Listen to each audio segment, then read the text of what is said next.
Hello and welcome to the Hobby Corner. How are you doing? Happy Wednesday. What a scramble that was. Um, Thank you for being patient. I was I was delayed, but we had a good day today. So we had a late start to the day because I was sewing patches onto the kids' uniforms for beavers. And the wife, she was doing some temping work. She's for someone. Well, under with your 9 months sub, dude, the absolute babe. You know you don't have to, but I really do love you for it. Thank you so much. Um, so yeah, that's set off our day late, and then we thought, right, you know what? Let's save the day.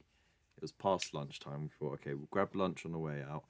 We'll take the kids to Casperbury Park, and on the way, we know a supplier in Stanmore. So I mean, it's a little bit, going this and then like that again. Instead of just straight to Watford. But yeah, we got some supplies for the business. Took the kids. They were in wetsuits, so they got to have good fun splashing around in the paddling pools and that, and then a little time at the park. So it was nice. And then we grabbed something quick on the way back home. Kids are still wide awake because we only got in half hour ago. But hey, out. And also the wife decided she was going to also do a live stream tonight as well on Whatnot to sell some more stuff, all the stuff that we just got. So it's a bit of a madhouse. I was on a Facebook Live. I need a notebook. Huh? I'm not going to know how much to do. Notebook! What notebook? Oh my god! When are you doing it? When are you doing it? No! Oh my goodness! There you go. See if that works first. I thought you were on Whatnot. No! You're on. Oh, okay, you're on Facebook one. Close the door, please. Oh my days! Couldn't close the door on the way out. Wow! Shocking.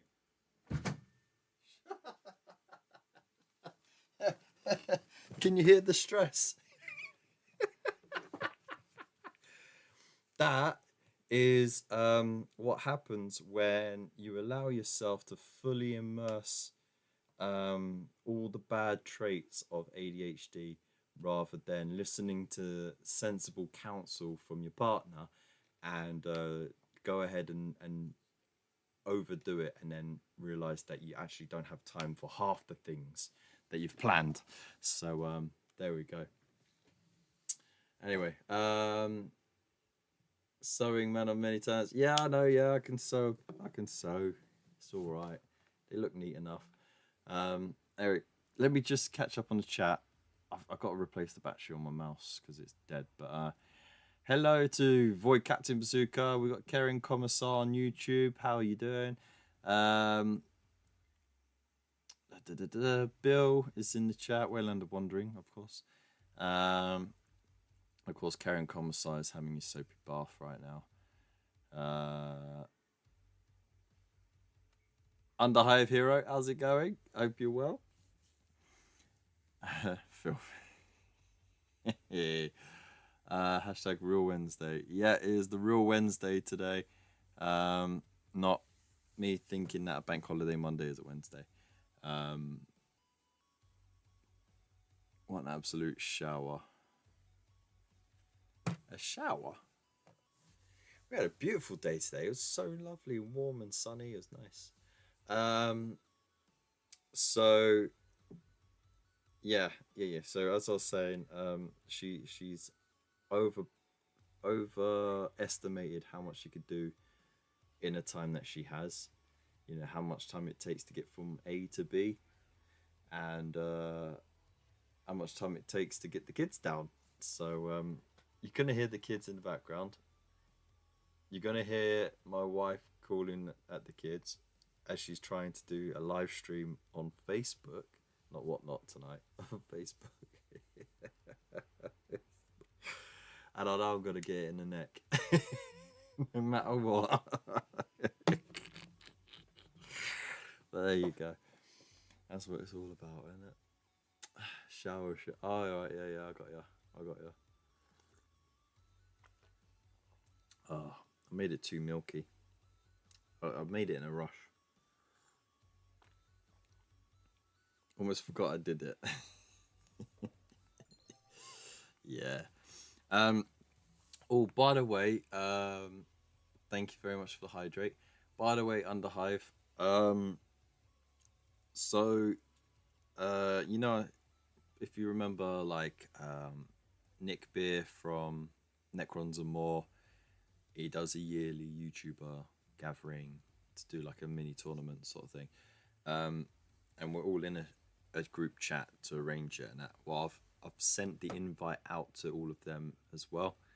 There's quite a few chaps in that group, so I don't know. I think maybe one or two might turn up because they're local.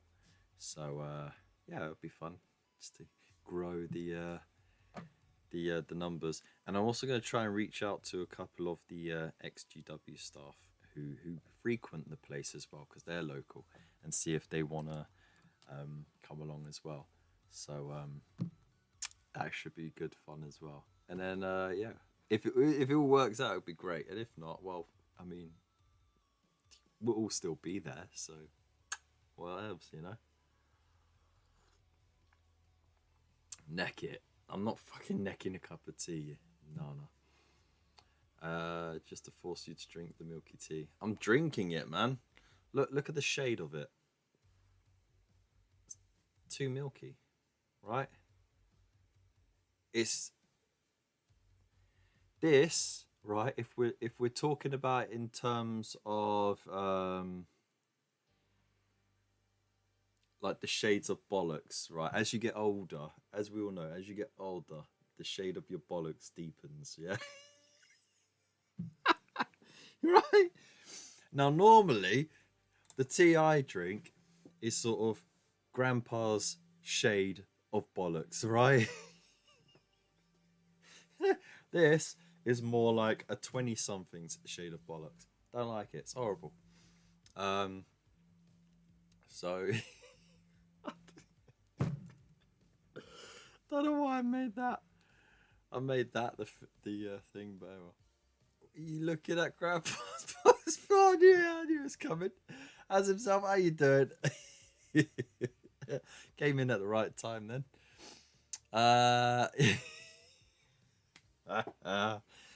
Right. So look, we've all been in the locker rooms at, you know, the local swimming pool, and there's always that one old dude who just like carte blanche as his balls hanging out, you know, because he doesn't give a shit. He's at that age. He's like, fuck it, I got no one to impress. With his pot belly. Oh dear. Just to reiterate, I prefer the shade of my tea to be of a similar shade to the bollocks of an old man rather than a young man. That's how I equate the tea to milk ratio scale. So we proceed to not look, or in Kev's case, yeah, I get the old Durex color chart out.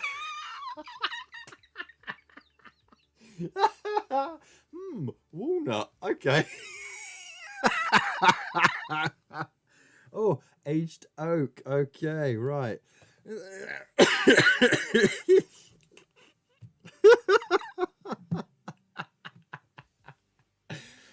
Oh my days. Okay. Kev, this is not something I've seen. What are you doing? No, like you, yeah. Come on, anyone who says you've never seen that in the swimming pools, changing rooms, you're a liar. Okay, you don't have to be looking; it would just be there, and you'll innocently turn your head, and it's there. Horrible. On a scale of milky to grandpa's bollocks, how would you like your tea? I've seen tea compared to shade of He-Man's face. But Kev, He-Man's face? Really? I've never heard of that one. Ah, dear. Anyways. So yeah, it's been an interesting, busy day, but it's been good. Oh no, the main reason why we were set back in the first place. So before my wife did the little temping IT work for a friend, she decided she wanted to do a morning live stream on Whatnot. Yeah, for 3 hours. I have to drink your ball sack tea. Oh, no. Speaking of which, right? Has anyone seen the latest promo that's got Mini Wargamer Dave in it? It's got 1 page rules. It's got Titan Forge, and what's the other one called? Oh, so bad I can't remember it. But it's also got Ross in there from Warhammer, and he's just like he's using a 3D printed penguin warrior as his tea bag. I enjoyed it. The cinematography on it is so amazing. It's such a professional product, you know? You could tell a lot of production quality like went into that. A lot of that, you know? We're just normal men. We're just innocent men.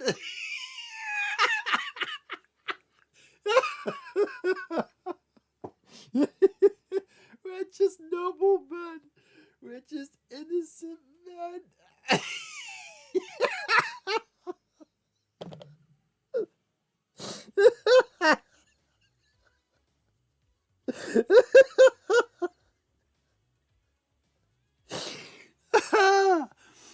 Oh my god.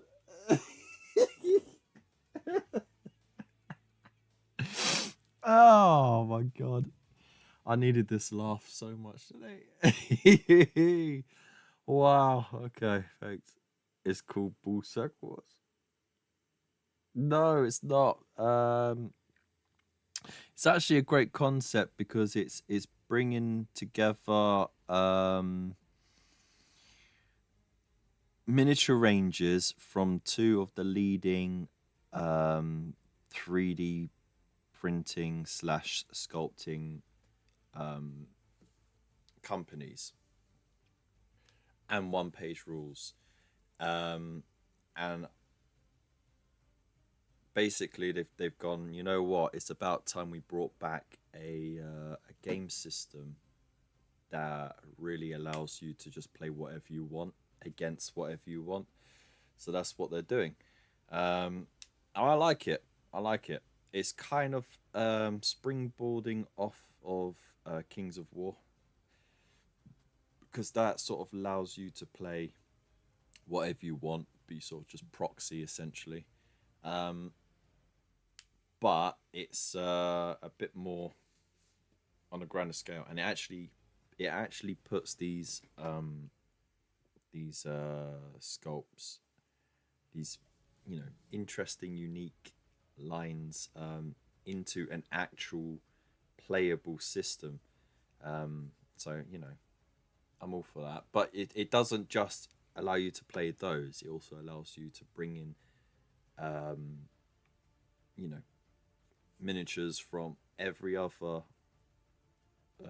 miniature line, any other company, in theory, and playing them against each other. So stormtroopers versus Napoleonics. Let's go. You're laughing just as much. I love it. Good. Speaking of ball sacks, I'm gonna get a brew and some jammy dodgers. I could do with a jammy dodger right now. That'd be nice. Are they proper jammy dodgers or Kev's type of jammy dodgers? Whatever that might be. Just jammy dodgers, man. Like a jammy dodger's a jammy dodger. Now, have you seen the flavors of jammy dodger they have now? They're jelly dodgers, aren't they? Oh, don't start this. Don't start this. Oh, don't start that again. Not doing it. It's like that whole debate about whether or not a hot dog is a sandwich. Well, technically it is. It's filling between two bits of bread, right? If it doesn't matter that it's got a hinge, because Subway sandwiches have a hinge and they're called sandwiches. Yeah, they're called submarine sandwiches or subs for short. They have a hinge. If that counts as a sandwich, a hot dog counts as a sandwich. Job done. There we go. Finished the argument before it even started. The Jam Wars has not actually jam according to jam experts. Exactly. What is a jam expert? A hinge. A fucking hinge. There's also open sandwiches. Oh my god. That's not a proper... That is just a sandwich that hasn't been completed. Yeah, it's called a hinge. It's... The type of cut that you give a Subway sandwich is called a hinge cut, okay? So essentially, you know, it's not perfectly cylindrical. It's kind of slightly flattened, yeah, oblong but long, okay? Oblong but long, right? And you're supposed to cut it, though no one ever does. They always cut it lengthwise, but you're supposed to cut it at a 45-degree angle from end to end, but leave the bread intact on one side, and it's called the hinge cut. And you're supposed to just open it like that.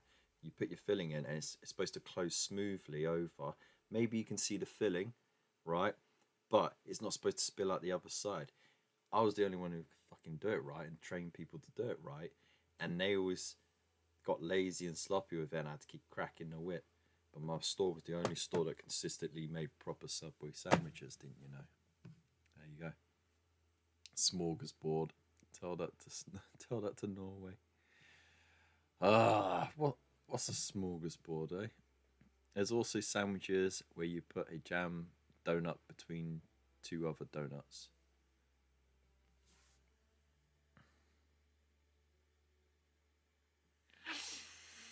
That's just essentially a food equivalent of saying clowns to the left of me and jokers to the right. You just all donuts. Today on Kev's Wargaming stream, we're learning about tea, jam, and sandwiches. Subscribe for more. Well, thank you so much for the plug.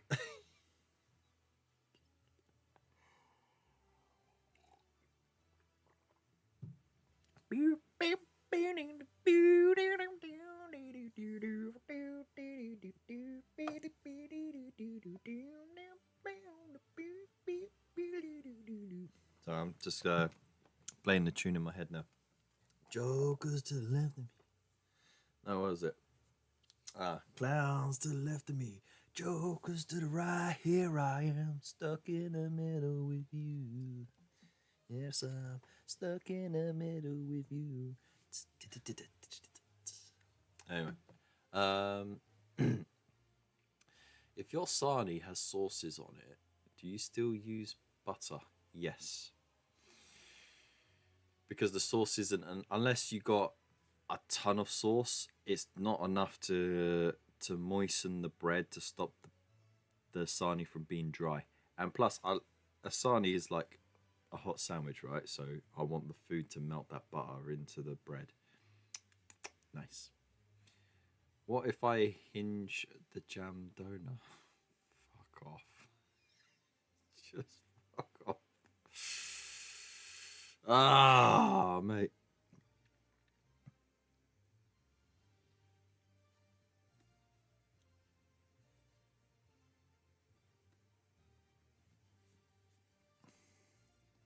Right, did I miss a comment? I don't think all the comments are coming through. Hang on.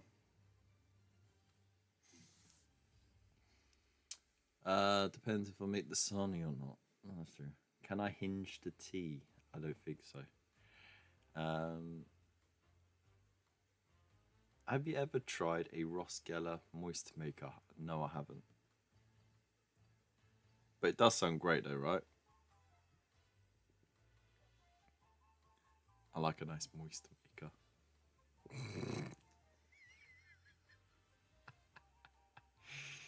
Oh boy. Dear, oh dear, oh dear. Jeez, I've been on for 20 minutes. I ain't even. Well, technically, I have picked up a brush, so I can't even say that.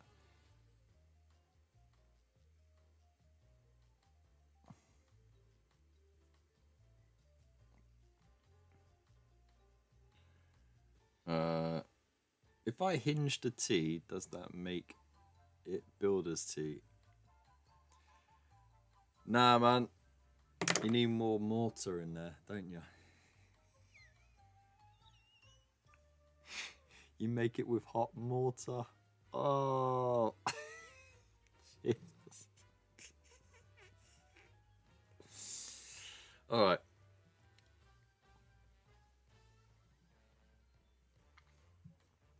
I picked up the brush, but took an arrow to the knee.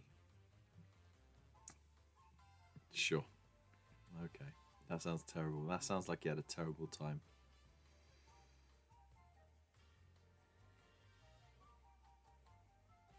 You started the Lambo. Oh my days. Man, I need to get finished with this stuff. I've decided I've done enough with it. I've done enough tinkering. It's fine. It looks fine. It looks good in natural light because you can see the bluey tones to it. On the photograph that I did darken the picture a lot so that it just emphasized the glow effect. But I mean, essentially, all I need to do is just paint up the base nice and dark to match it.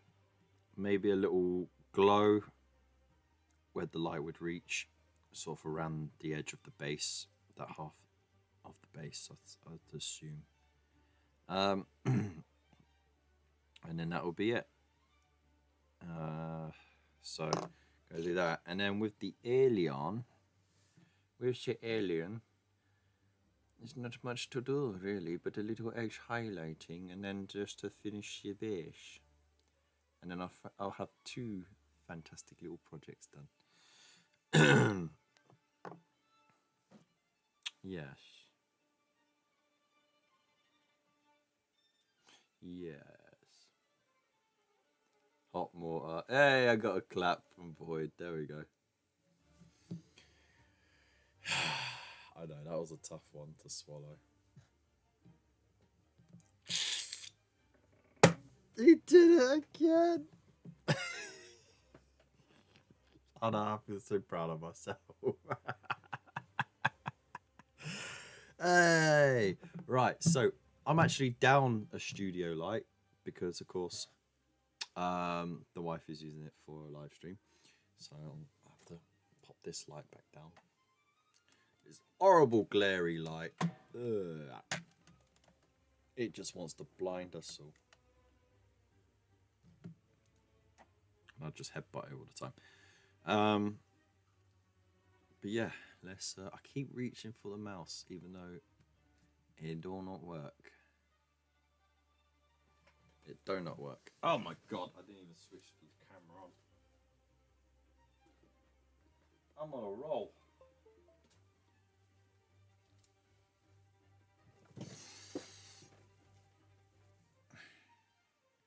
Do do do do do do do do do do do do do do do do.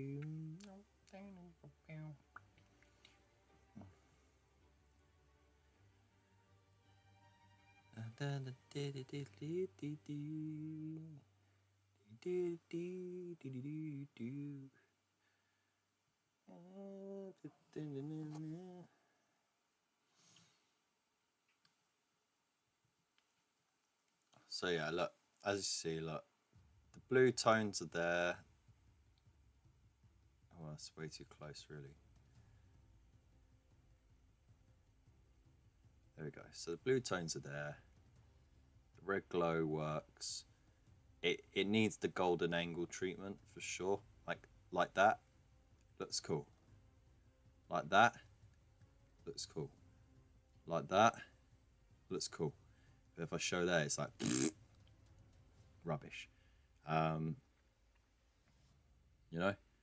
So and, you know, you got to squint with one eye open slightly.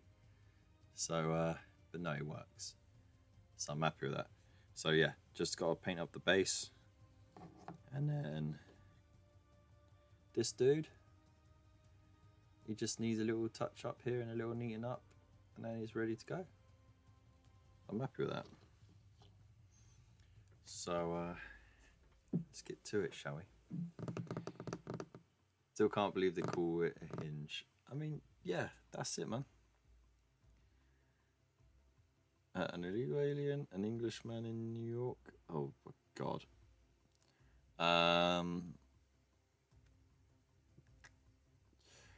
Come for the professionalism, stay for the 3-hour blooper reel. Yeah, that's what it's all about.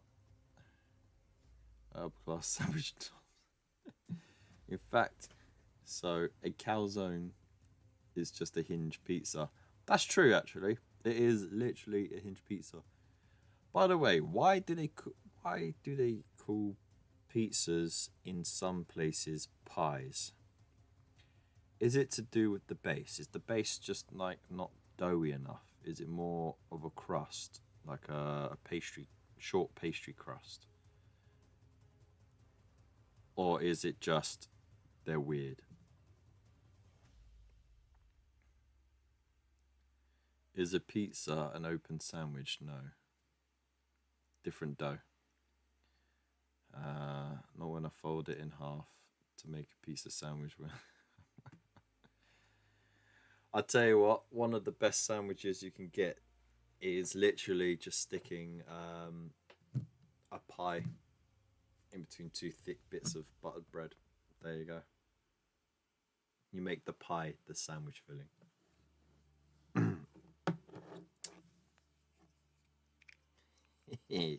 Some people just want to see the world burn.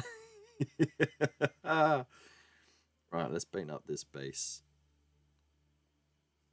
World's on fire. World's on fire. World's on fire. So I'm dead.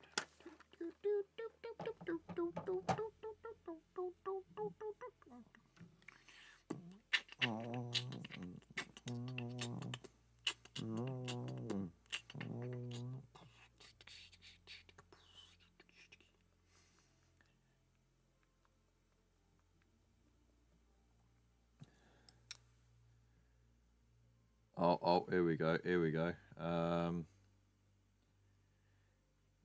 Because they're if I have 2 slices of bread and butter pudding, is that a custard sandwich? Oh my god. Lambardi's in New York City opened in 1905 and has been a family-run business ever since. Pizza was coined pie for its similarities to the dish, with its crust, circular shape, and sliced triangle portions that fit the description. By the 1900s, pizza became known as street food, and the pie saw sales soar. Pie sandwich. No difference whatsoever. Just weird people. Okay. I used to work with a guy who used to bring these in for his lunch when I was a kid. Yeah, a few years ago. He's about 9 stone, unsurprisingly. Chicago deep dish pizza is more like a pie anyway. That one is, yeah. I'll concede on that one.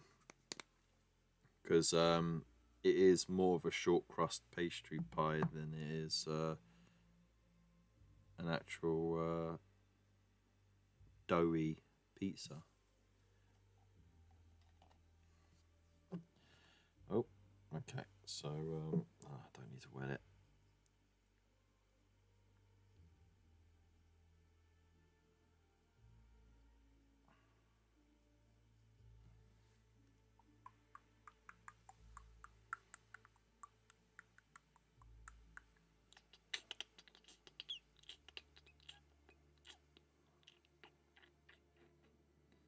What am I going to do about those crystals? Should I do glowy crystals, or will that just complicate my paint scheme a bit too much?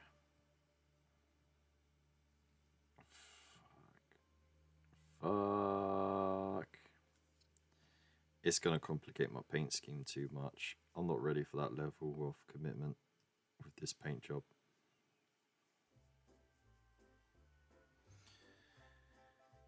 So why is pizza not known as tart? The round can be cut in portions, impact, so can cake. Wow, okay. That's good. Cake is layered. Not a sponge cake, like or Tottenham cake. Tottenham sponge cake is literally unless you count the pink icing on top as a layer.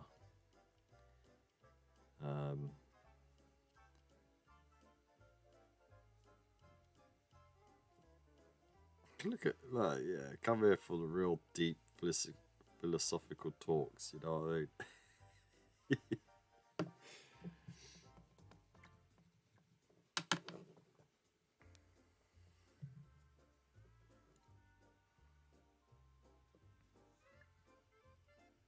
I'm going to paint these crystals the same base coat.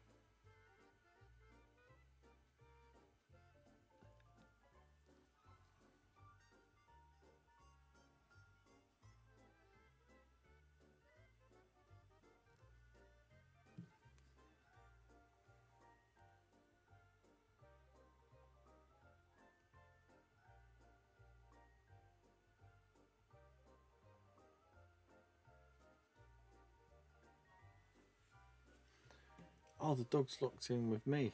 I didn't even realise. Poor dog. He's like, you didn't realise? You bastard! You bloody bastard! Yeah, that'll do.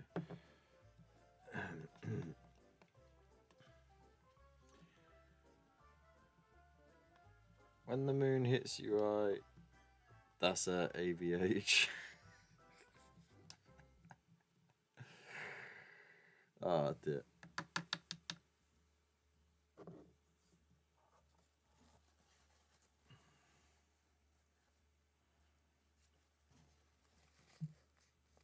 It's got to be more to do with the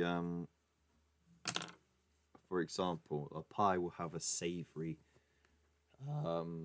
crust, a savoury short crust pastry, while a tart would have a sweet short crust pastry. I think that would be the biggest distinction between the two. It's not really like I say, pizzas are flatbread in essence. I mean, the original pizzas were flatbreads, weren't they?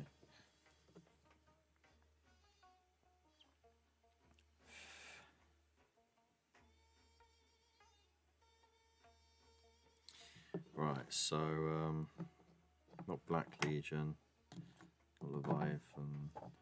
Let's drop some Black Templar on there.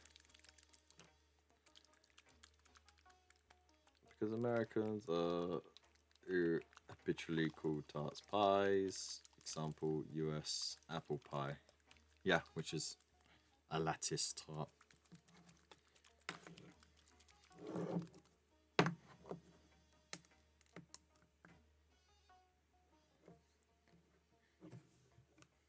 When the moon hits your eye like a bigger pizza pie, that's amore.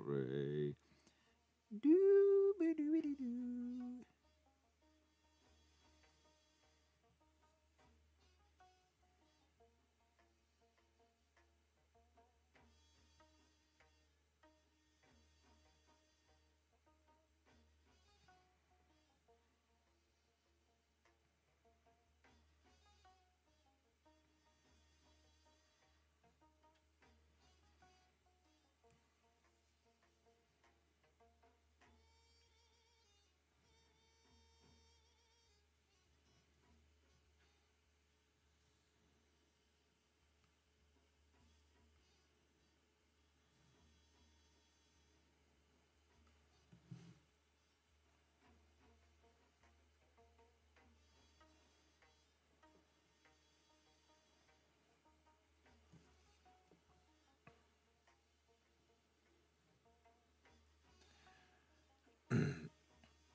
about the French?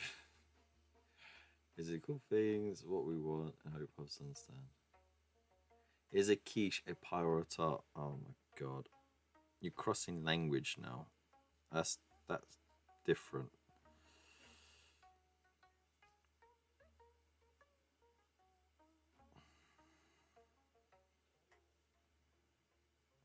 Though, as we all know, the official first language of the US was down to a very narrow vote, and it was almost Dutch or German, actually, that the official language was going to be.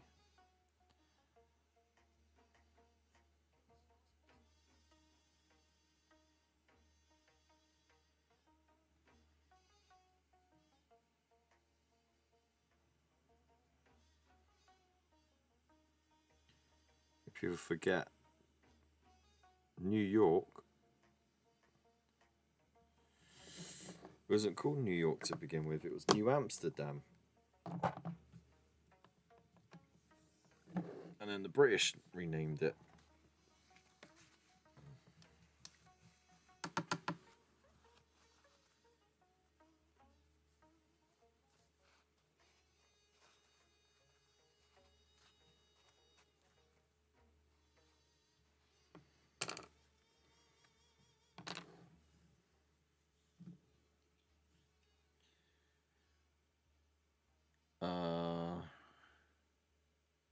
Probably okay. French call a pie a tart. What's a Dutch pie called? Jeez. We're getting close to the cream pie jokes now, aren't we?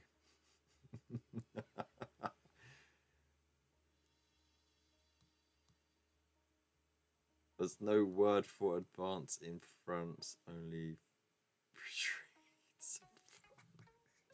Jesus Christ. Wow, okay. Right, can we get fact checked on that, please? Fact check, please. I don't want a fact check. Actually, I would like a fact check, but could I get a fact check on that, please?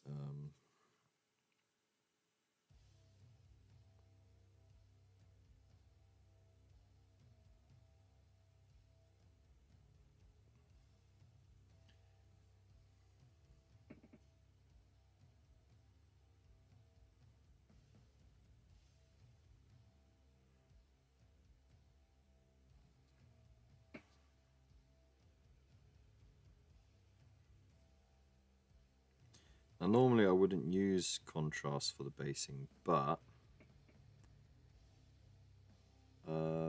there's so much texture about, it kind of just takes to it quite naturally.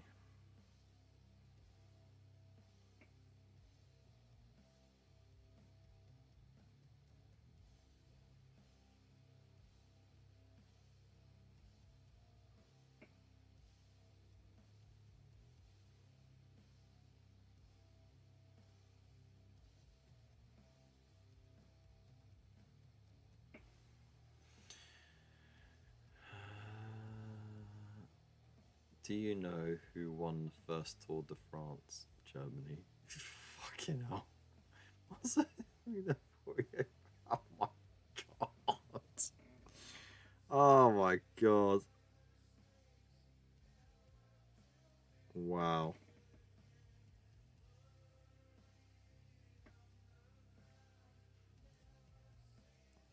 I think the mods need a little self-moderation here tonight.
That'll do.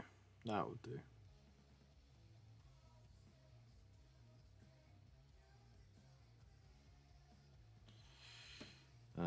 Didn't miss any spots.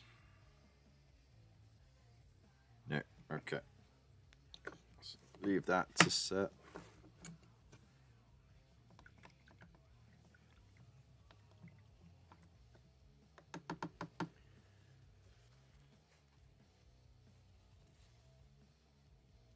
Put the French toast back in the box.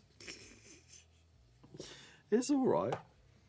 It's okay. We can make fun.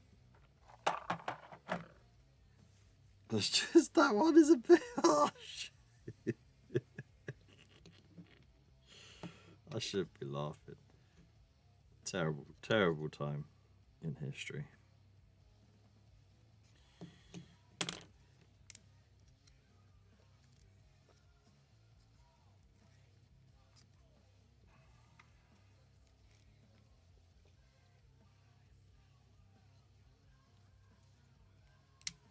No, not fucking again. That's my fault for being too clumsy.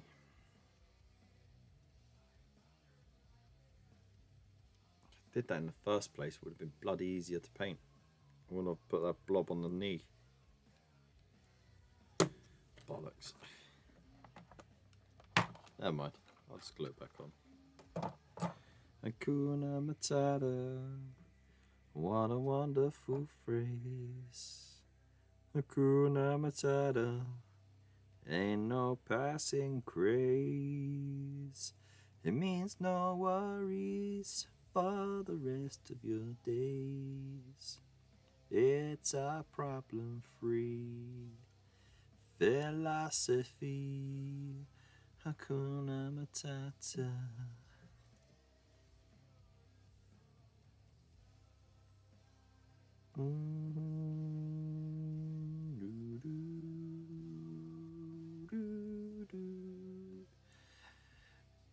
Hakuna Matata, Hakuna Matata, Hakuna Matata, Hakuna Matata.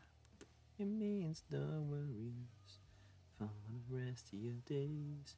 Man, I used to love listening to that soundtrack. I had it on cassette, and I used to sit at the big stereo in the sitting room with my own headphones jacked in, and I'd sit there and I'd listen to the whole soundtrack. And the Jungle Book soundtrack as well, because that was banging too.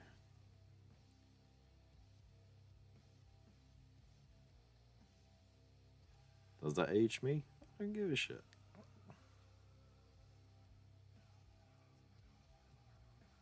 Right, I'm gonna have to do some fancy recovery work on this, because man,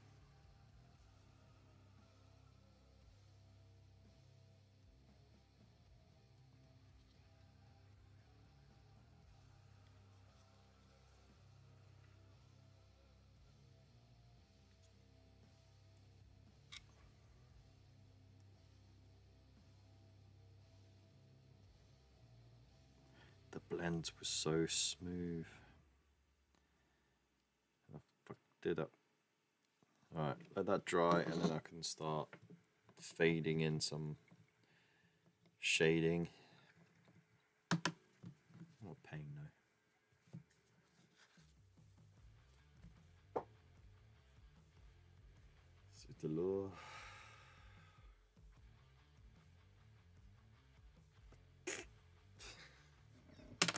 Jesus Christ. Boyd, behave yourself, boy.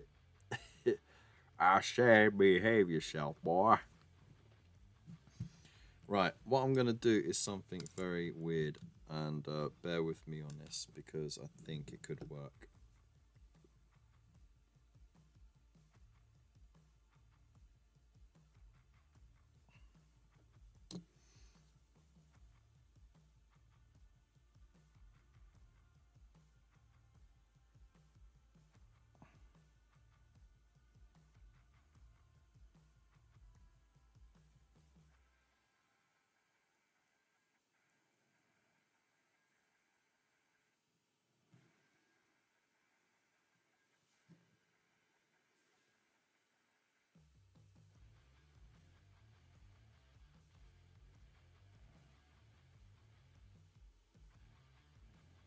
Oh, fuck's sake. There's always one edge that fucks up.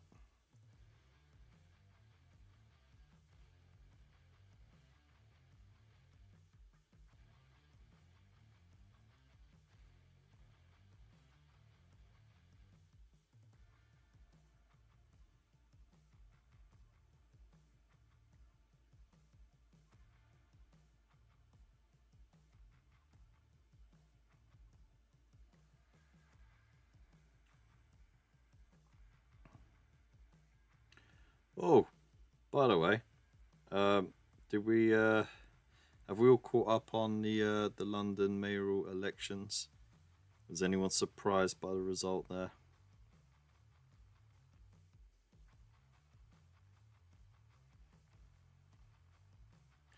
Let's face it, right? The greatest contestant against Sadiq Khan wasn't from any of the other political parties. It was the guy with a bin for a head, and that says a lot, really. Um,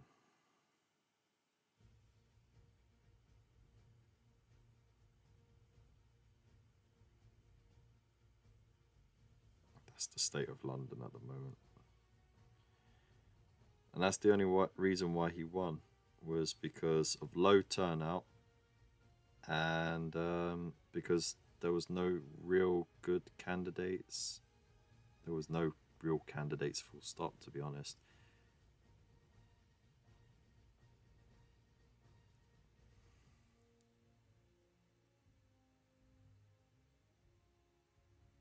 I believe the voting turnout was around 40%. 40%. Can you believe that? Now remember the Brexit vote, right? Where over 70% of people who could vote turned up at the polls and voted, right? And a lot of people were saying that just shy of 52% of the vote shouldn't carry the mandate of the, of everyone who voted, because it was only 70% of the vote, like of the voting base, right?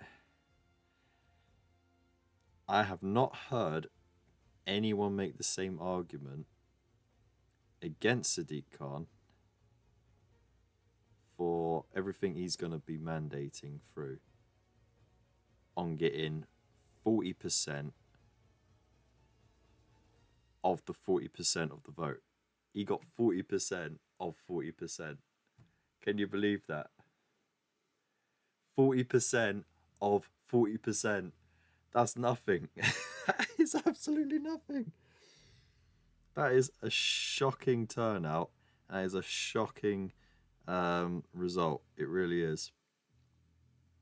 But he's going to carry. He's going to use that to push forward any mandate that he likes, and just say, well, the people of London voted for it, rather than allowing for there to be referendums on actual life-changing policies, like, ULEZ, which is, let's face it, the biggest scam ever. Whether it was started by the Conservatives or not, he's pushed for it to be expanded, and he pushed for it to be more expensive than it needed to be. And then you've also got like other ridiculous policies that he's pushed through, and there's more on the way. There definitely is more on the way.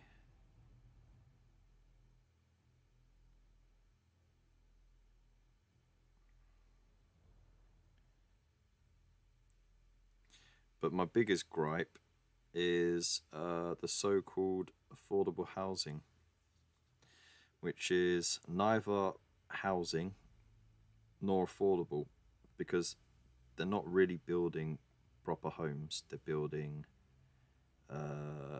prefabricated flats,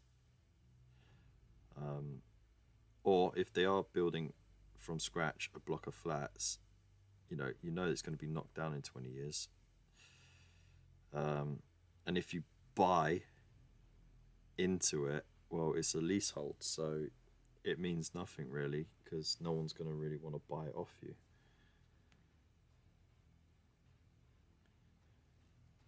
So it's this perpetual cycle of people being stuck in exceedingly soaring rents with exceedingly soaring transport fees for transport services that are not improving, exceedingly soaring costs to motorists, though the roads are not improving, they're actually getting worse for motorists and more restrictive. And I know they're trying to do the whole let's price everyone out of cars so that they start using the public transport thing. But that only really worked when, they wanted to get rid of horses and start selling cars. Yeah, that only really worked then because there was an alternative, an actual alternative. There ain't no fucking alternative now. Electric cars are still a long way off from being a sustainable solution because the manufacture of them is exceedingly hazardous to the environment and they require fossil fuels to generate the electricity to charge them. So it kind of defeats the purpose, really. To the point where you actually have got charging points that are hooked up to diesel generators to power them, which is a bit silly.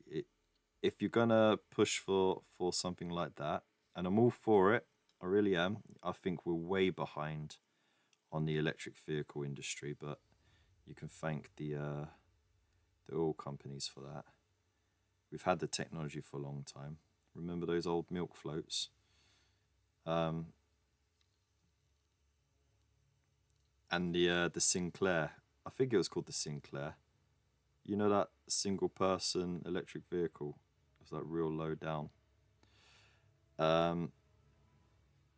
So yeah, we've never had the infrastructure to support it, and we need renewable energy, and we need nuclear energy. And before anyone says, but nuclear isn't safe, I could tell you that the risks of a nuclear power plant far outweigh the risks of fossil fuel power plants because they're not polluting the air or anything. We have a safe way of disposing the waste. It's not polluting the air at all, and historically,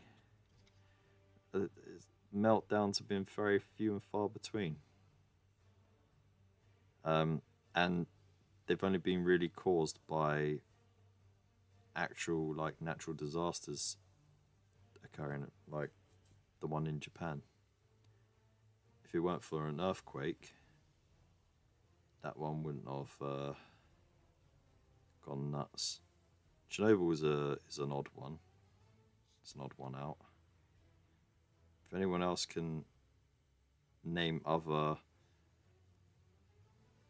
nuclear power plants going into meltdown,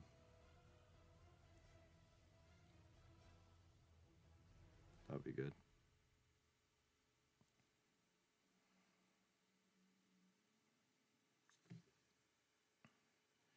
But yeah, that's my rant over. That's my rant. But no, like seriously, the like I said, there was no real opposition in the London mayor thing, and I honestly think it should be restricted to 2 terms. I don't think you should ever get a third term. That's just too long in office. It's too long for there not to be some form of complacency or corruption to saying. Not saying there is, but I'm just saying it increases the risk of it. So you know.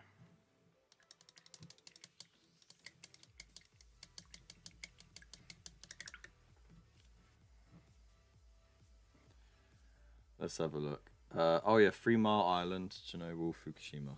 Yeah, there's 3 examples, right? But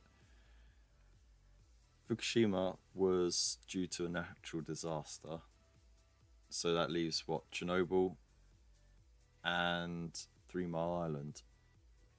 Considering how many nuclear power plants there are in the world, I would say it's very few and far between, isn't it? Anyway, let's just catch up on the chat because I missed a bit.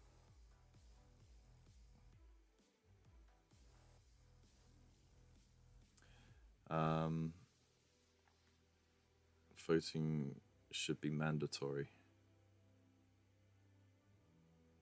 Oh, hang on, I need to go a bit further back. Bin. Okay, not even a little bit surprised, and at least Count Binface beat Britain first. Didn't the rest want to vote out Ulez Khan?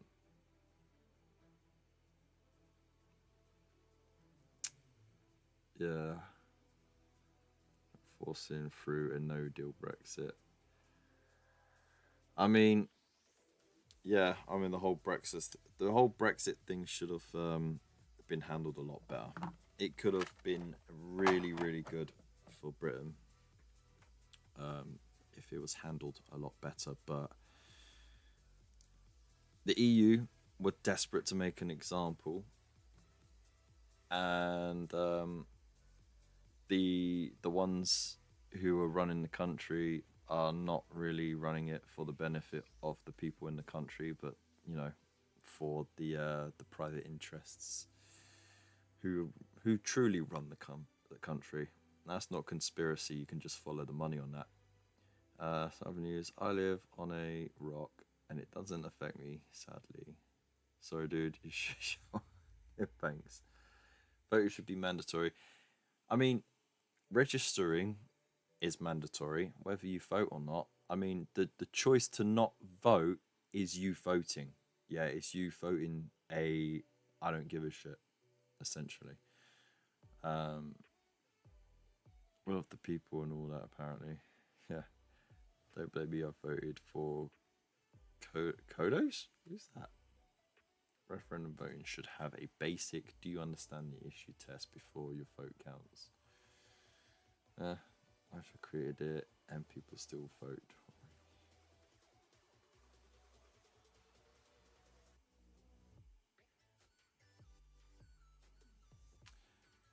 Tory and Labour are both shy, can't trust any of them.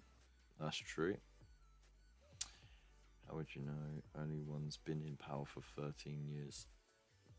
That's because Labour had their chance with Blair and Gordon Brown. And the only reason why they got voted in is because they had Tory-like policies and they acted like the Conservatives' light edition, and that's how they stayed in for so long. And then Cameron came along and changed that, didn't he? Electric horses, nice. So last Labour government gave us minimum wage, 28 days holiday, the best performing school, and house service in Europe. Health service, no, actually they were before.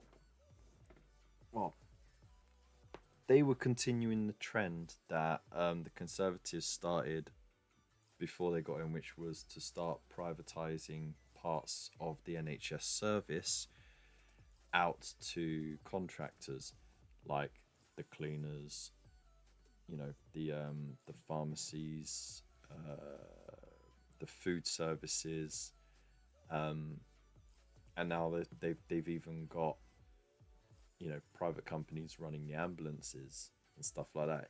And soon it will be, private companies running wards. Yeah, we're pretty close to that now.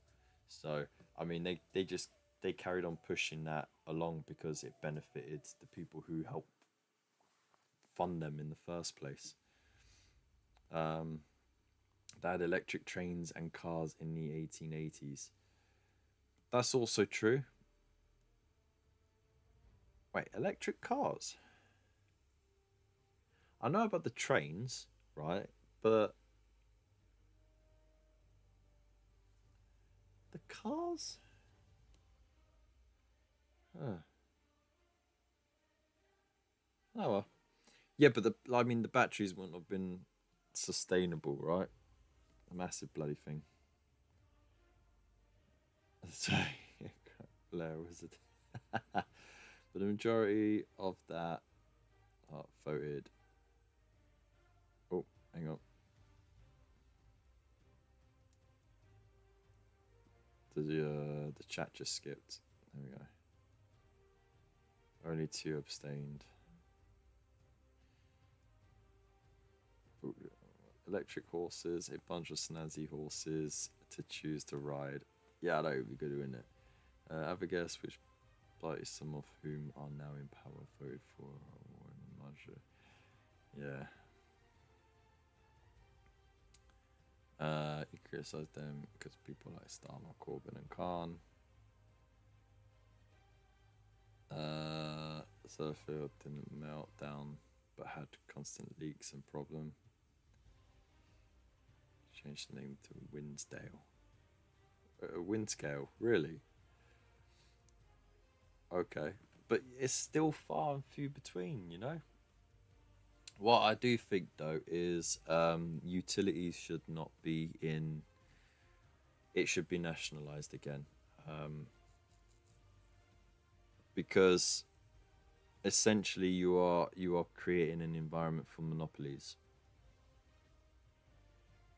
There is no competition, for example, for Thames Valley Water Company because they're the only company that run the services for the water and sanitation in the southeast. That's it. There is no rival company. There is no competition whatsoever.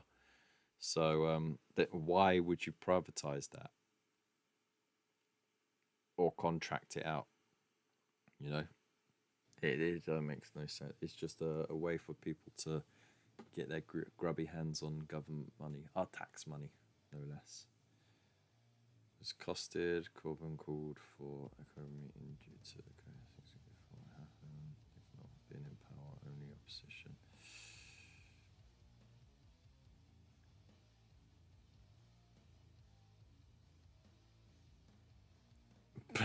Panic. This chat is so funny. Network episode of doing our summaries ourselves. Pretty much anyone of anything on power is the best of the bunch. Yeah, but it should never really be like that, should it? Like I said, it keeps going back to the fact that people keep voting for political parties rather than political representatives. I mentioned this before. Vote for the person that's going to do the best job in your area. If they represent you well, if they do the job well in your area, you can keep voting them in, and you know that they are going to do their best to represent you in Parliament. That's how it's supposed to be. That's how the system is supposed to be set up. But everyone's got into this presidential mindset where it's like, oh no, we've got to vote for the party so that we get the person we want running the country. Well, I'll tell you what,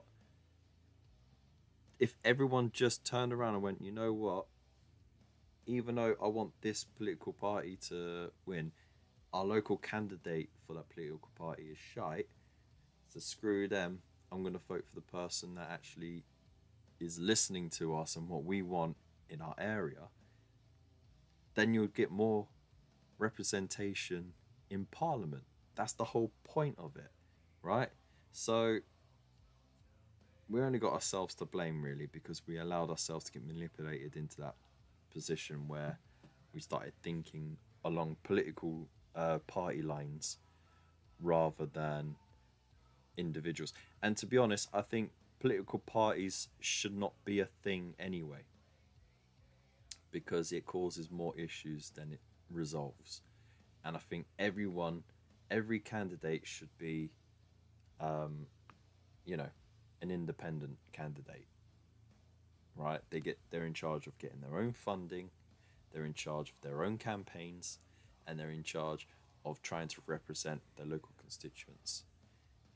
It would solve so much, and we would get true democratic representation that way. But it won't happen because where's the money in that? Why has this turned into a political discussion? Fuck's sake. So what's power enough to campaign for it? They've probably not a very good choice.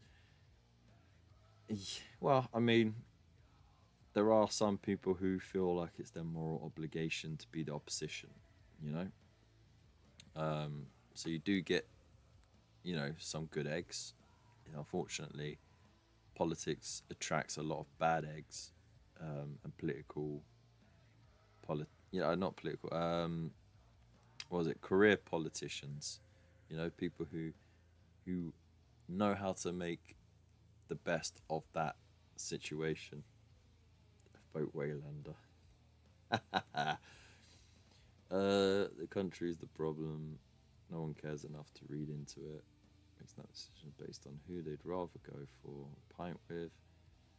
What someone on Southern Love Island said. I would change my mind regarding facing criminal charges if you fail to keep election promises.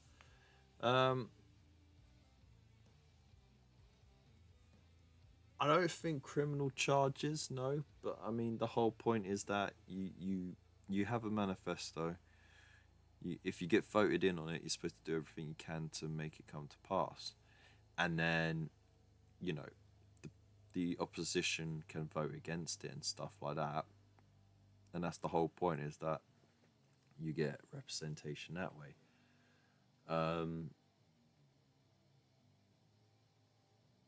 So you're not really going to always get the stuff you want voted in or done, because things come up, things get in the way, people vote differently, and things don't get voted in. And that is outside of, like the people who are funding these political representatives in the first place. Brought into lies from right-wing grifters about 5-minute communities.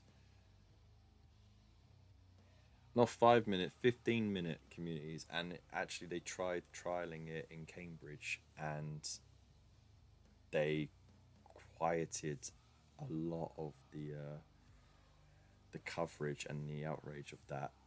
But you can look it up. They tried to do 15-minute, like a 15-minute city situation in Cambridge, and it was not well received at all. And the idea of a 15-minute city is that you live within like a grid, essentially. You're only allowed to travel by car a certain distance away, and once you reach the limit of that, you then start to pay. You have to start paying an extortionate amount extra in order to be able to go. Or the other one is paying per mile, which you're already doing.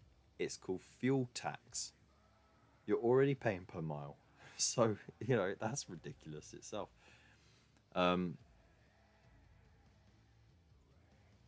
So, yeah, I mean, look, the thing is, right, you got to see the way things are going, and you got to see where, because there is a massive trend, and it's not a conspiracy theory, right? This is just history.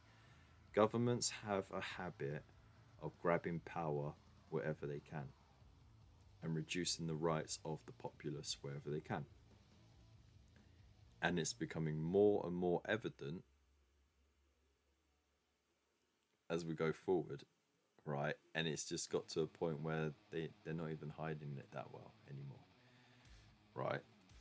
Increased surveillance for no real reason so that they can track what you're doing any time of the day. You have more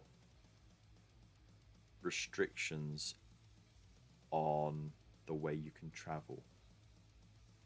You have more restrictions, well, not more restrictions, but you have more armed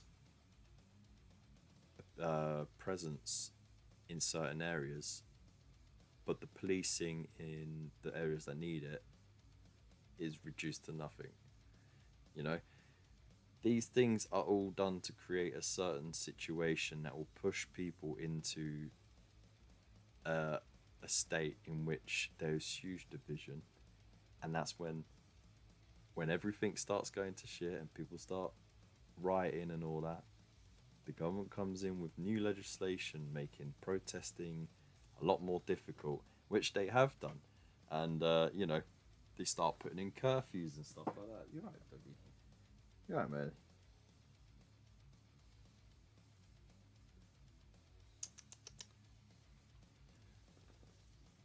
And you only got to look at the years of the pandemic to see how quickly and easily the governments can push through legislation that reduces your freedoms, your freedom of movement, your freedom of who you can see.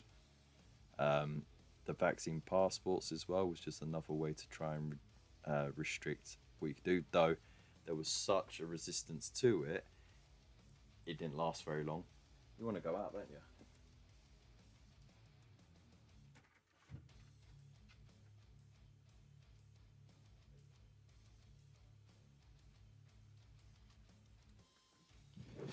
Um, and essentially, they had mandated and forced basically everyone to get a you know a vaccine that wasn't well tested. It was rushed through, and none of the actual medical findings of it of its efficacy were released, and even now it's heavily redacted, and that's when it's going through court to find out the truth about its efficacy and all that. So, and this they did force people because they said if you don't get this, you will lose your job, and if you lose your job, you lose your livelihood. And it was kind of like it's just like being punished for not taking the medicine, you know. So a lot of people took it even though they didn't want to because they didn't trust it because, like I said, it was rushed through and it was under tested. So yeah, like I said, when governments want to, they can try and grab power whenever they need to, and they'll justify it, regardless whatever. So when you hear things like 15-minute communities, it's more likely going to be a thing than you think, or pay per mile will be more likely a thing, or social credit system will more likely be a thing, or you know these certain things that already exist in the world. It would just take a flick of a switch after a bit of paper is signed and pushed through Parliament for it to become a thing.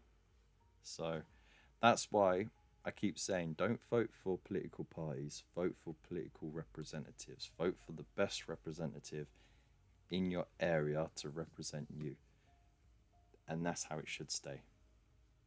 And then you know for a fact you're not going to get the people who are, you know, pushed through with the big money. You know what I mean?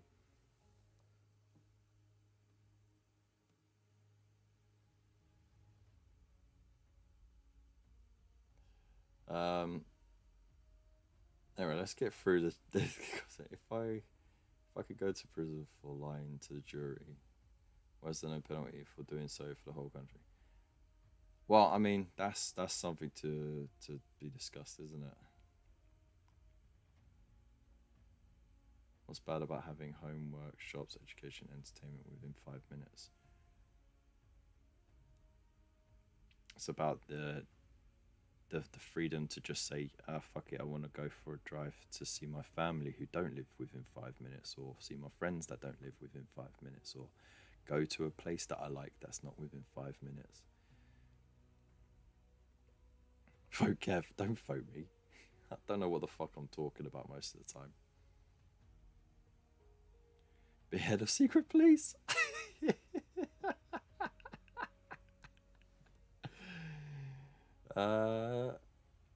Watch out, the cast of Hollyoaks. Should be a perjury law for politicians lying to the public. Yeah, but who puts the laws in place? The politicians, right?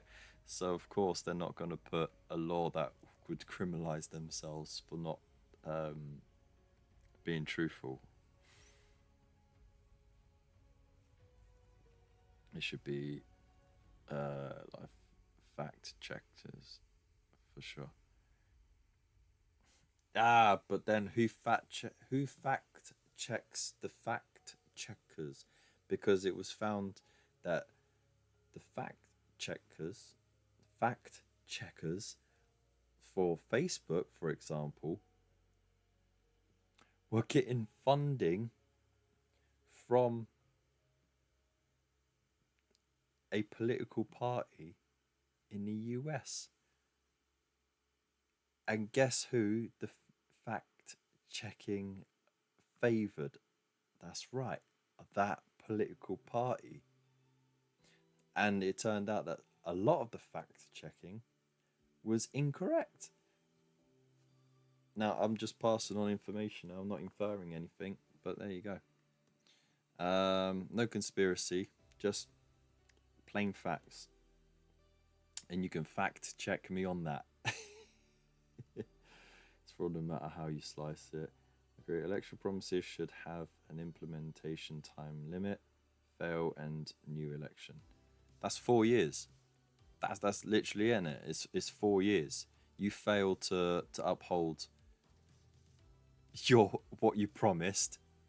We're voting you out now. 4 years is up. It's already set.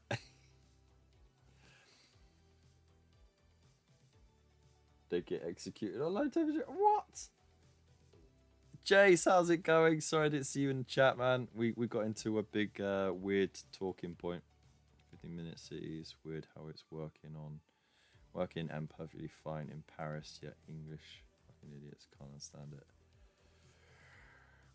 I would like to talk to the Parisians about it, who are affected by it, and see what they have to say about it.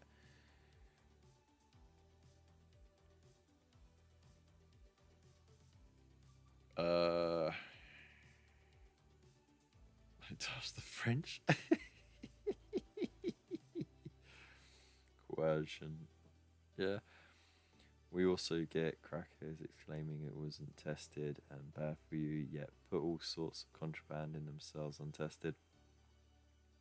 That's true, but also you have actual medical professionals who are at the top of their fields, who were also warning people, actually, this is not safe, or at least it's not ethical to put this into people until there's further testing, or until those pharmaceutical companies released the full information on them and the testing results.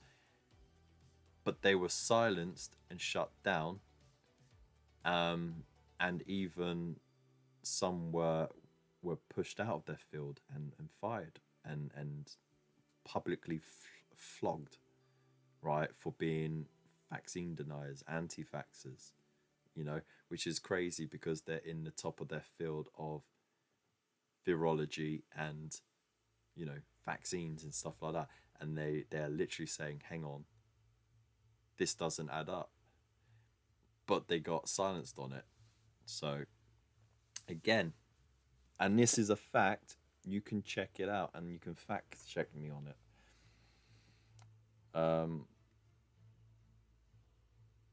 Like I said, right, that whole lockdown, the whole pandemic period was basically one big experiment to see how far governments could push their luck, on not only siphoning away money from the public purse, but also cracking down on the rights of the ordinary citizenship.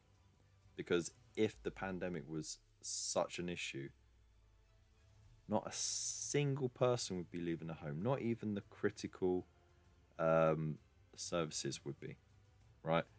The politicians would be locked away as well. If they thought it was that bad, they wouldn't have been hanging out with each other. I'm on the fence about the whole we shouldn't take it. I mean, it's up to you, isn't it? That's the whole point, though. It should be up to you. Like, it's what happened to my body, my choice. Don't forget the idiots with the education of a whelk whose granny's cat's sister owner once met a bloke who did a thing. My wife's cousin reckons it changes your DNA. The spike protein, it has. I don't think it changes your DNA, but it does definitely change your immune system in a drastic way. Last time I checked, I'm still not in the Justice League. All right, but can I also mention that ever since the vaccine rollout, there's been a huge surge in younger people dying of cardiac instances, and there's been an increased amount of blood clots, cases of people with blood clots, and like I said, from my personal experience, a few weeks after my granddad had the third jab, he he started to slow down cognitively. He was shuffling like a zombie. He was mumbling. We got him checked out. Turned out he was having a minor stroke because the arteries in his neck had furred up like crazy, and they were like, this ain't normal. So again, correlation doesn't mean causation, but when you can narrow down outside factors and variables and go right down to the what happened and what followed, you can narrow it down to it's either that or he was chugging, like he was literally chugging duck fat for like months on end. So that sounds absurd. I love falling down the conspiracy theory rabbit holes. Not that I believe 99.9% of them. I just find them fascinating how they find the most random stuff to try and prove their points. I tell you what, there's a lot of conspiracy theories out there, right? But what I'm talking about are not conspiracy theories. They are proven facts. They are literally documented, and they are there for you to see. It's just because it's not on the 6 o'clock news doesn't mean it didn't happen. It is there. And actually the underreporting is the biggest red flag in the whole thing, So when it comes to wars and the causes and why we're getting tied into conflicts, don't look at the news for it. Do your own research. When it came to the lockdowns and the vaccine mandates and basically making everyone a prisoner in their own home, and then making them take the take the vaccine even though it wasn't thoroughly tested. Do your own research on it. Don't take my word for it. Go ahead. There is tons, and again, there are court cases now where people are trying to get to the bottom of the actual what the fuck was going on with it. So, and then you can also go into how the political parties are funded, who has the private interests. And all I'm going to say, right, as my final point is when the interests of those in power align with the private interests, the interests of the people who run the biggest companies in the world, right? BlackRock. Oh my god, I sound like such a fucking conspiracy theory, don't I? Oh god. But it's so fucking true. BlackRock owns like most of the fucking money in the world. It's ridiculous. Most of the assets in the world. It's ridiculous. But there are companies, pharmaceutical, financial, um, fuel, food, technology. There are massive companies out there that put huge amount of pressure and sway on political representatives so that they would do as they do. And when the interests align, you don't need a conspiracy theory to go, hang on, that's a fucking duck, you know. But anyway, Saini, how's it going? Not the conversation I was expecting from a mini painting stream. I know, I'm sorry. We sometimes get sidetracked and go into weird random shit, and I have a broad mind for things. I've already said many times before, like politically, I've sort of sat in the middle, and I know a lot of people don't like hearing that, but I am. I like some social policies. I like some more financial backed policies. I think a good balance can be struck. And the real outliers are the people who are like, no, left wing, blah, blah, blah, no, far right, blah, blah, blah. I don't give a shit about them. What I care about is how my life is affected, how the life of my children are affected, and those around me are affected. And that's really how it should be. I always believe my government, no matter what. It's its void. It makes you magnetic. Oh my god. Oh, that was a lull. That was a big lull. Of course, it changes your immune system. That's literally what vaccines are for. No, okay. Right. So you're misunderstanding what I was saying there. Okay.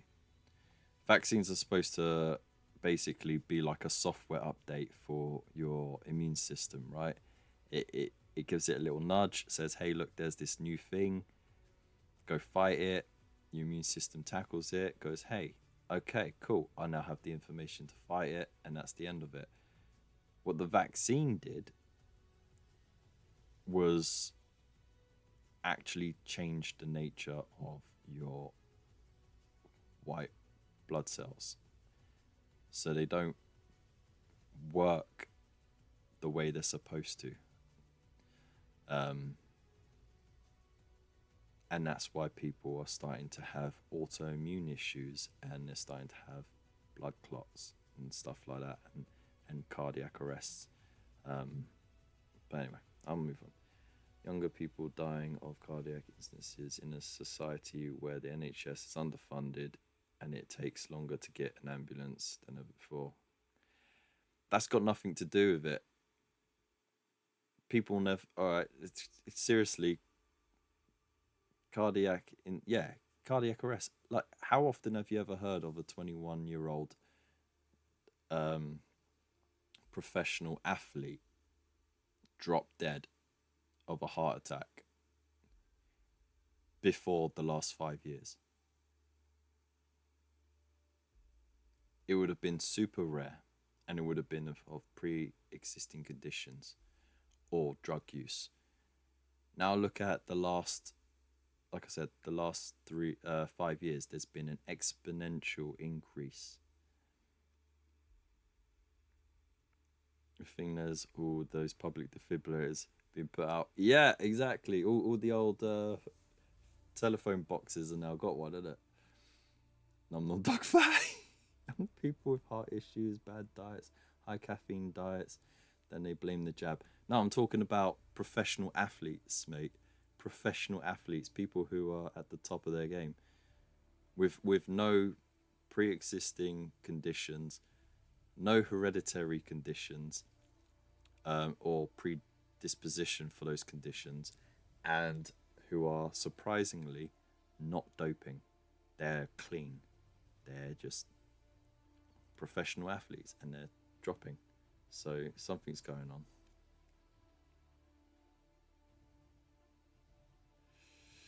Bill, that's real disingenuous, mate. Cocaine use is far more widespread now than ever before. True, but as I said, these people were clean. The only thing that linked them was the fact that they had the vaccine. Like I said, causation isn't correlation isn't causation, but you can narrow down the variables. Makes your nose drop off too. Primarily amongst millennials and younger. Daniel Westbrook. It's like a Google Fallout. That's true. So or more of the 18-30-year-old I cut the hair off have used or use it. That could just be a local thing though. And also just literally the people who go to you. So maybe there's a certain clientele you're attracting. This is nicked and cuts on the inside of the arteries every time you use it. Damn. Were people really surprised when politicians like Matt Hancock weren't following the rules that they told the public? Could lie straight in the bed. Just about a Yankee and there's your nose.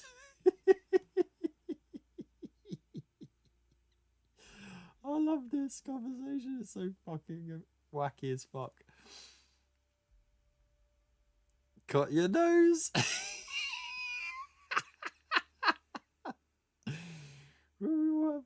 If that was the case, I mean, again, it affects different people differently.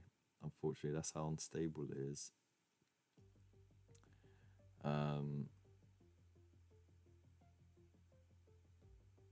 Google hypertrophic cardiomyopathy.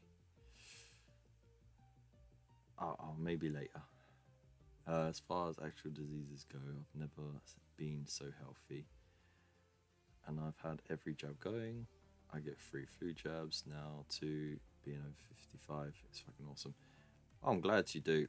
I mean, dude, take the flu jab, no problem. That is tried and tested over a very long period of time. So, you know, it's safe. But like I said, the other one was rushed out.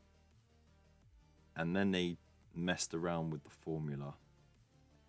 And yeah, it's caused a lot of issues. But like I said, there's no big coverage about it because, of course, they don't want to then start mass, you know, oh shit, panic sort of thing.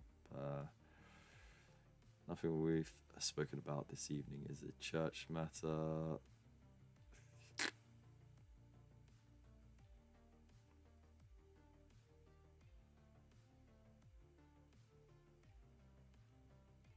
That money was just resting in my account. Hypertrophic cardiomyopathy is basically an enlarged heart, which means it can't pump blood quick enough for the demands of a higher level sport. It's killed loads of athletes over the years. Right, but like I said, there is an increase, an exponential increase in recent years, and you know, so that's what I'm saying.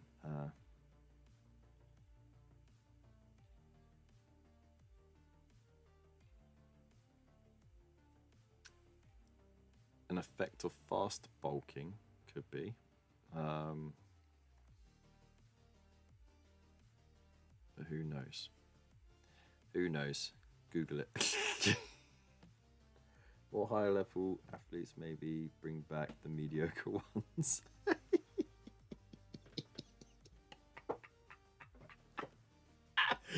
Oh my god. Anyway, should we bring it back to miniature hobby? Yeah? Come on, man. Let's. Okay, it was your fucking idea to start talking this shit. Look, I just wanted to have a rant about the fact that the candidates were so damn fucking shit in the London mayoral election. You know, it was a joke.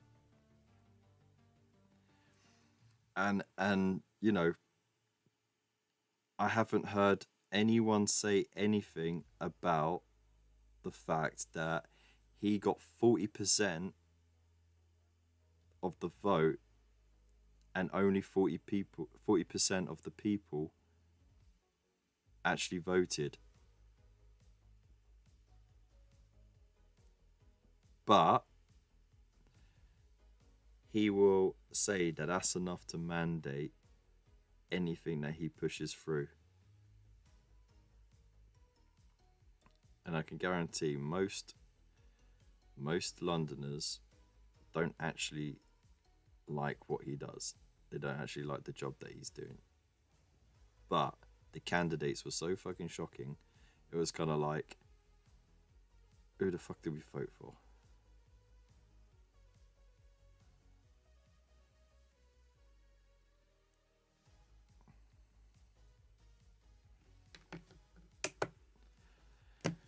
Look, the quality. Look, this says it all right. When the quality of politician is so poor that the Conservative Party is actually making calls to reinstate Boris Johnson as political party leader. just let that sink in. It's so fucked up. We're all fucked.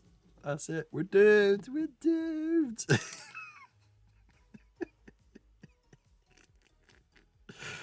Oh my days. Ugh. If you don't laugh, you'll cry, right? They're talking about Liz Truss. Well, I mean, let's be fair, she got stitched up, right? She was basically made the springboard for getting Rishi in because what was it? The people around her were just like, yeah, let's do this, let's do this, let's do that, let's do that. Let's rush it through. Let's do it quick. And yeah, that was how her tenure died super quick because the people around her stitched her up.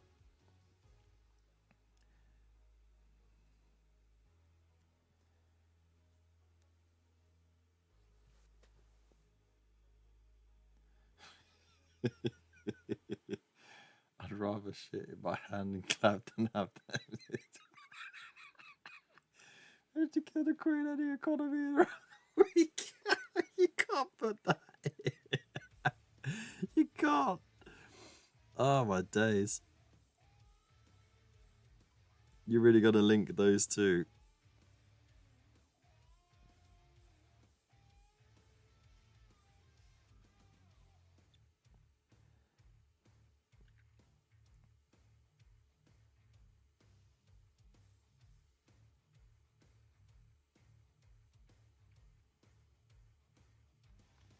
To be fair, you know what? Queen Elizabeth, I mean, she fucking went on for a long time, didn't she? Just imagine how much BS that woman had to deal with on a daily basis, right? With not just politicians but family members as well.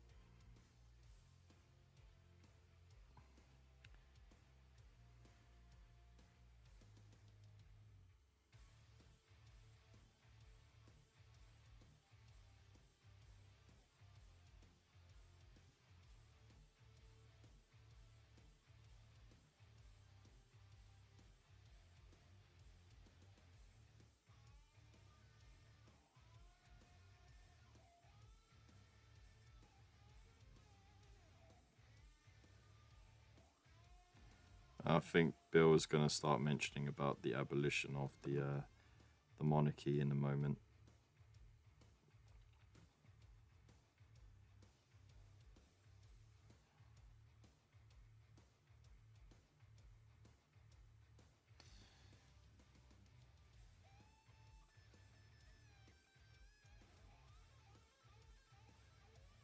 rather count the gravel in my driveway. I'd rather have my prostate examined by Freddy Krueger.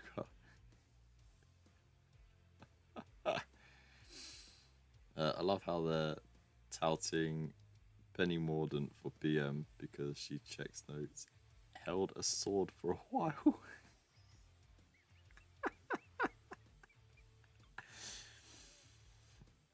You didn't know she was part-time, day in, day out, not day in, day off.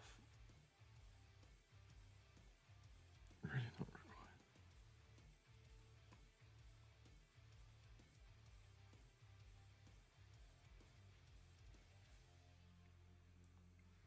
Are you talking about the Queen? Because even though she doesn't have well, even though she didn't have you know, the constitutional power that the politicians have, she still held sway because she could sway public opinion. She was literally one of the wealthiest people in the world, and that holds a lot.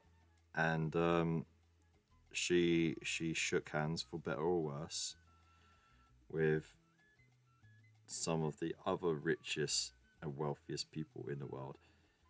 So she held a lot of sway, and if she wanted to, she could literally tell the PM to F off. Now, she was constitutionally bound to sign, you know, whatever law gets pushed through. But that doesn't mean that she couldn't literally have a word with them before that paper got written in the first place.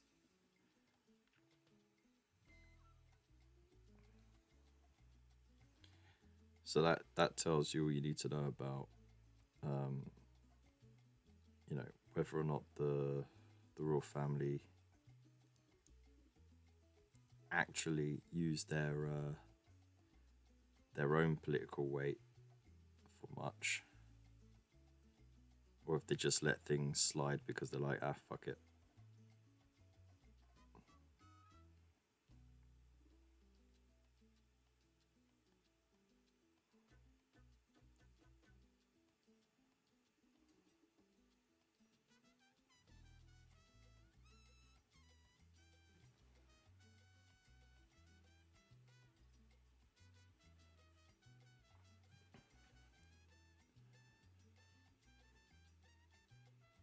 I'll sign off on it. That's where it did a lot for her, didn't it? I definitely will go with what some rich person said. Look, you don't know what gets discussed in, you know, behind closed doors, right? But wouldn't it be funny, right? Just imagine that little old lady sitting in her chair with the corgis surrounding her, and like say Boris Johnson just goes in and then goes, you know, good evening, Mom. And she goes, "Oh, shut up, you fucking twat."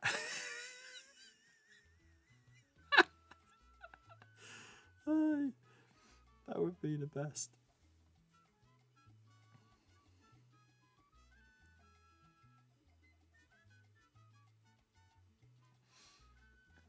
You'd be amazed how many people are still in that empire mindset and think that because someone talks like someone has a whole lot of bollocks and right skills, they should be in charge.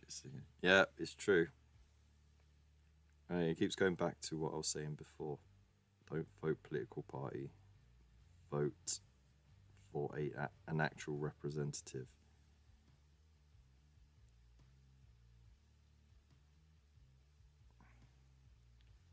The political parties themselves don't give a shit about what you're voting them in for. They will say anything to get in because they have wealthy backers who really, really want those people to get into power so they can start having their influence on policies.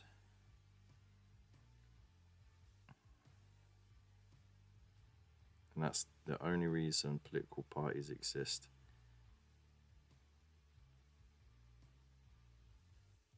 Oh, bollocks to that. I could sort that out.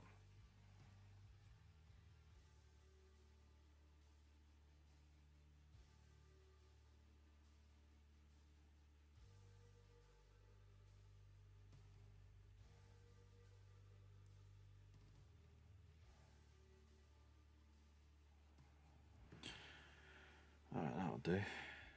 That sorted out that problem for me. And what I'll do is I'll just tidy up with a little bit of this Black Legion contrast.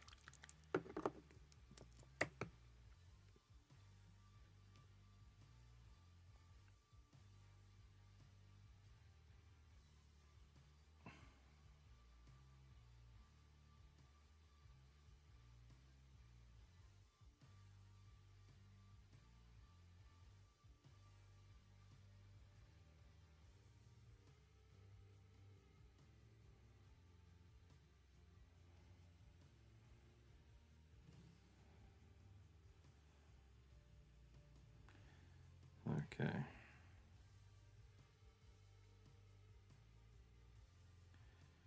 But anyways, that's what I love about you lot, because it doesn't matter what shite we chat. It doesn't matter what political affiliations we have or ideologies we prefer. We can still have this open dialogue. We can still have an honest talk, and we can still share ideas and opinions, and that's how it should always be. And there's too few places in the world at the moment where you can actually do that. So I appreciate all of you for that. It's nice to have honest discussions. And no one shouts anyone down. We have a laugh, we take the piss out of each other, but we don't shout each other down. We don't call each other morons. We'll give a gentle nudge if we believe it's the right direction and the right way to do it. But yeah. You're good eggs. I'll be... That's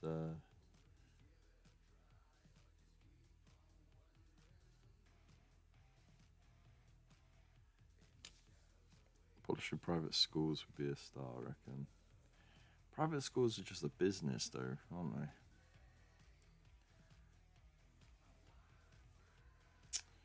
To feel... Oh my god. There you go.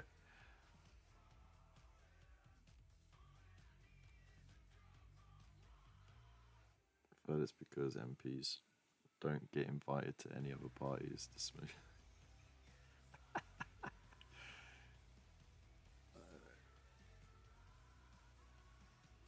Pinky swear? Jesus.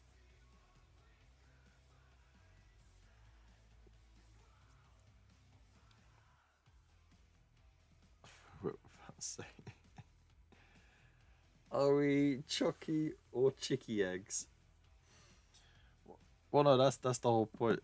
Like, I'm just reiterating for any lurkers out there, who've stayed with us the entire time that we were ranting and raving about shit. Like,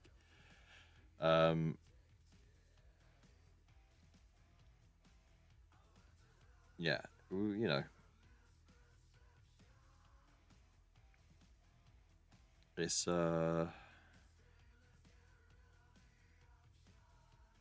good to have you know, good crowds and a variety of opinions as well. If everyone's saying the same thing, how do you know that what everyone is agreeing on is the right thing?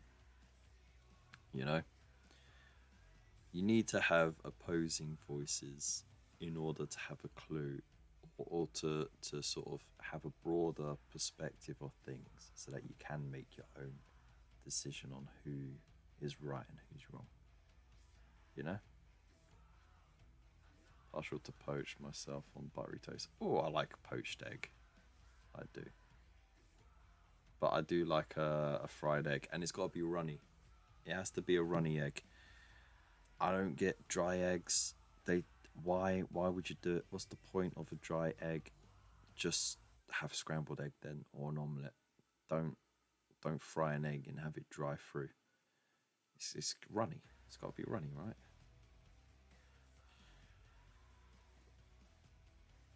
Dippy eggs with soldiers. Yeah, boy. I had chicken in the afternoon, then scrambled eggs in the evening.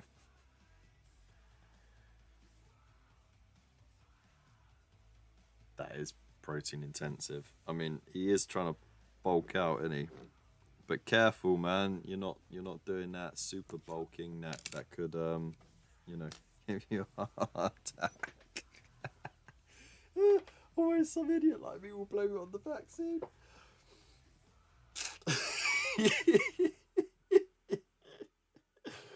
Oh my god.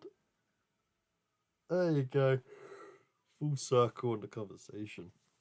Anyway, let's get some dry brushing done, shall we? Now,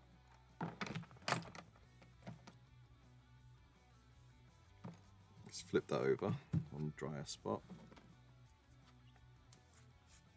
Is this moist enough? No. Damn, man.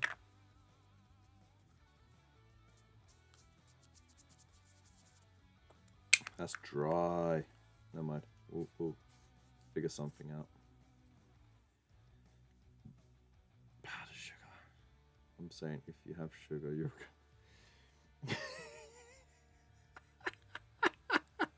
What? Wow. Really just cranked up to 11 there.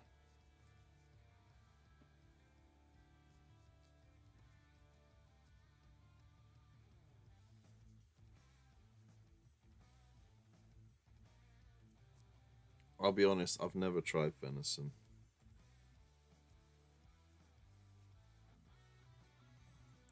Hides.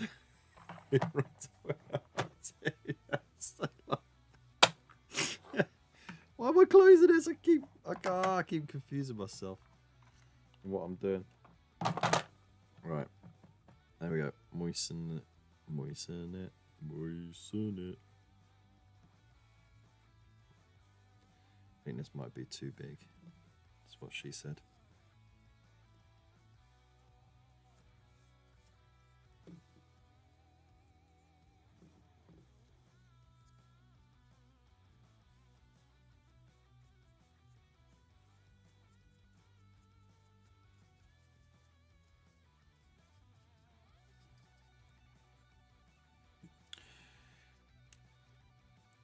Yeah, that's too big. Solid. I need the smaller one. No, the smaller one.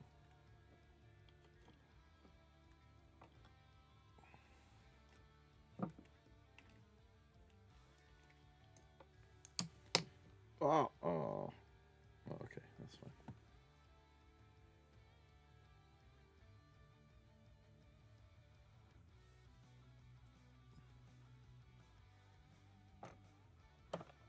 It stinks when you cook it, really.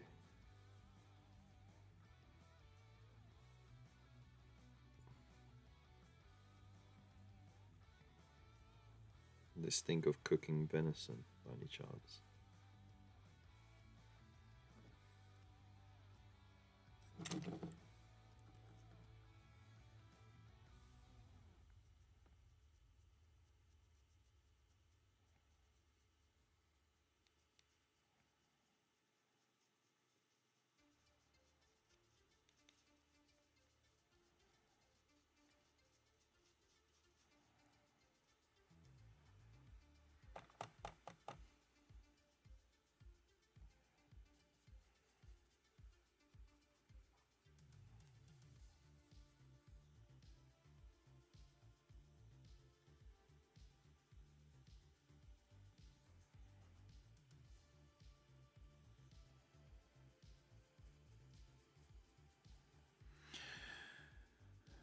Whoever ate was venison that had been eating pine needles like munching a toilet block. Are you having custard creams right now? Oh, mate. I do enjoy custard cream. See, look, we've got so much in common.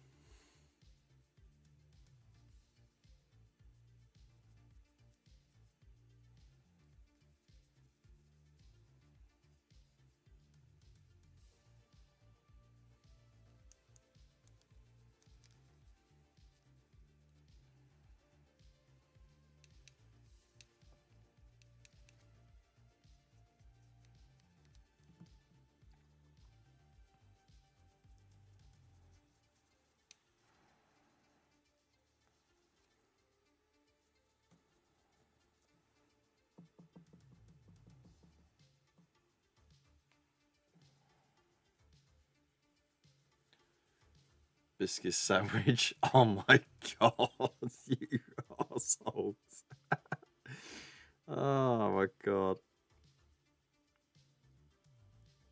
Absolute arsehole food. Jesus Christ.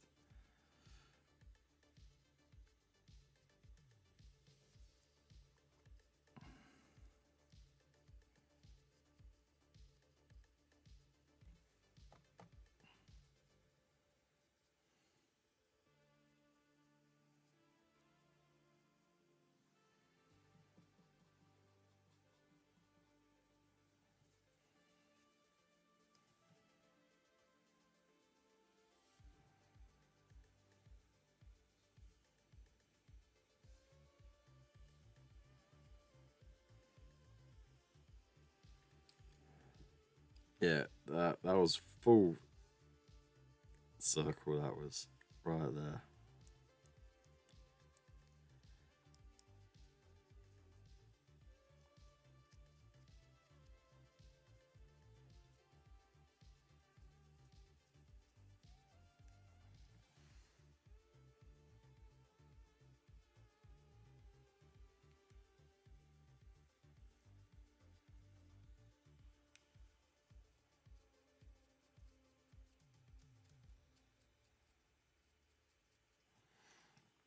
You know, screw it.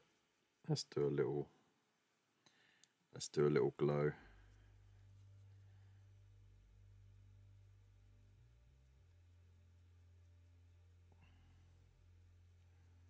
Just a light glow, yeah.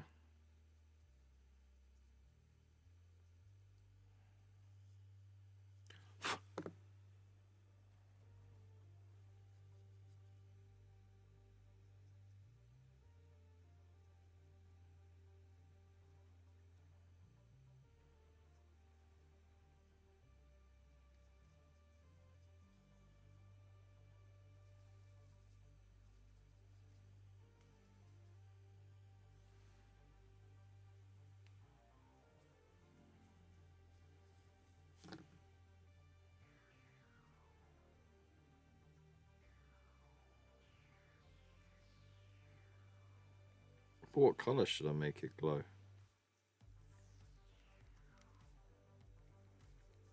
That's the real question.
Who watched Baby Reindeer? I don't even know what that is.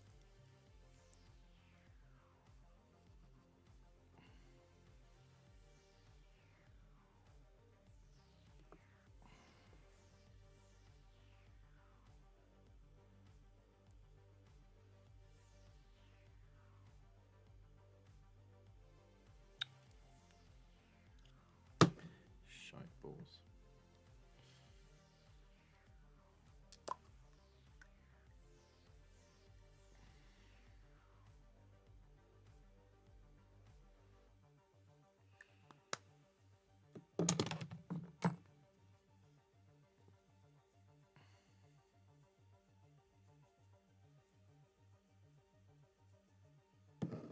Jammy Dodger jam sandwich. I'm gonna jam your sandwich in a minute.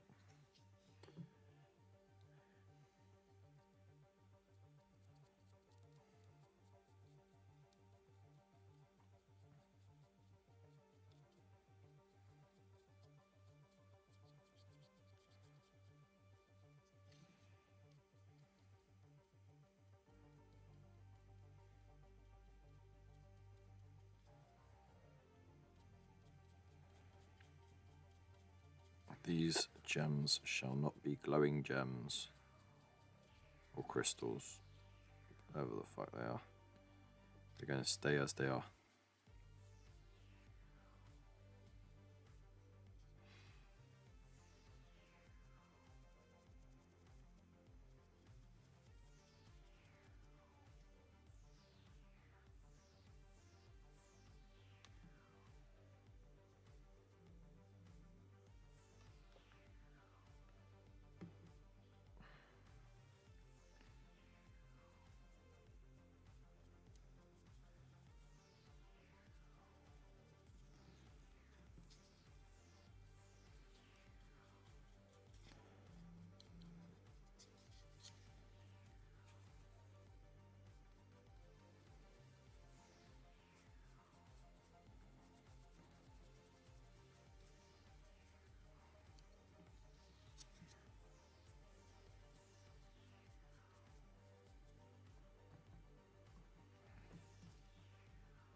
How long is my book of quotes so far?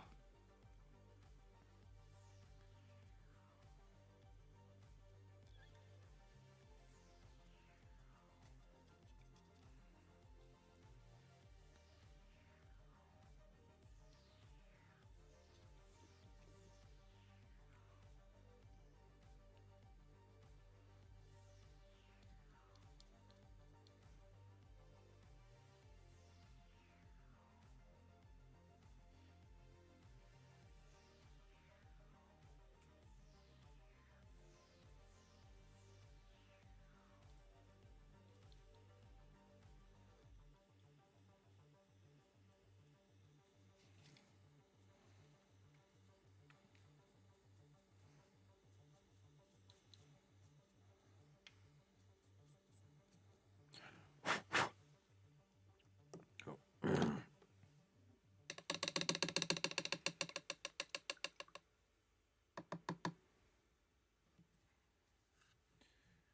Why has it suddenly become a thing to serve burgers in brioche? Because it's sweet and tasty, and I don't know. But you know what? Bring back the days of the sesame seed bun. You know what I mean? I miss having a burger in a sesame seed bun. I don't want my burger served in cake. Oh my god. Ah, don't start that again.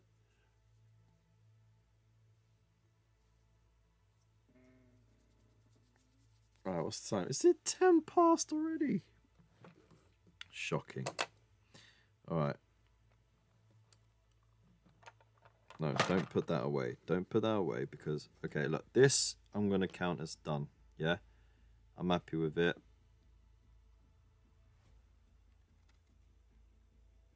It looks decent enough, right?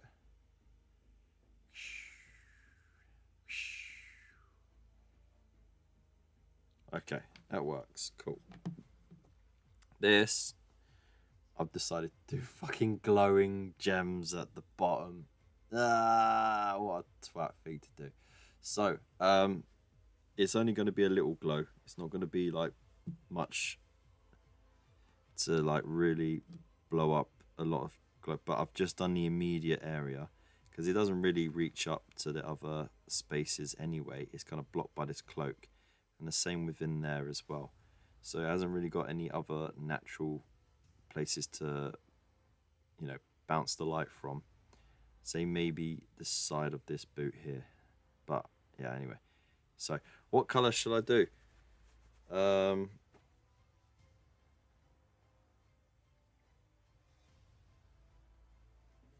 That's the real question, isn't it? Or do I just keep it like that and then darken up around the area, like really hinting the shadows?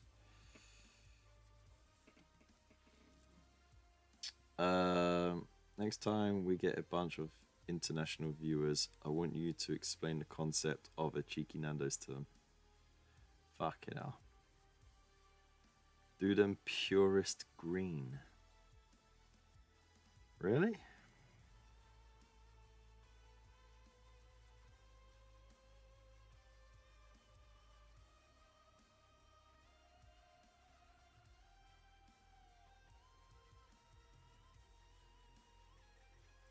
Purest green. What is that exactly? Would that be moot green? Or would that be... Actually, that's a bit grey, isn't it? Actually, I think boot green is kind of the purest green, isn't it? Why not? Twat.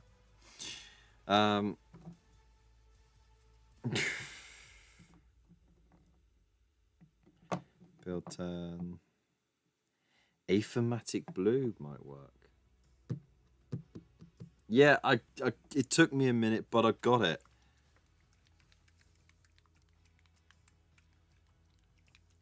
It took me a minute, but I got it.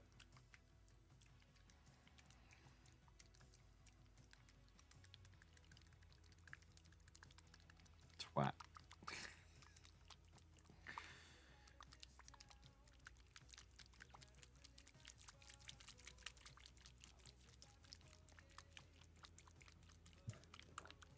I just wanted to use achromatic blue again. Such a lovely colour. Alright. And let's lampoon it in there.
There we go. I think that works. Yeah, kind of works, doesn't it? Hey. Okay.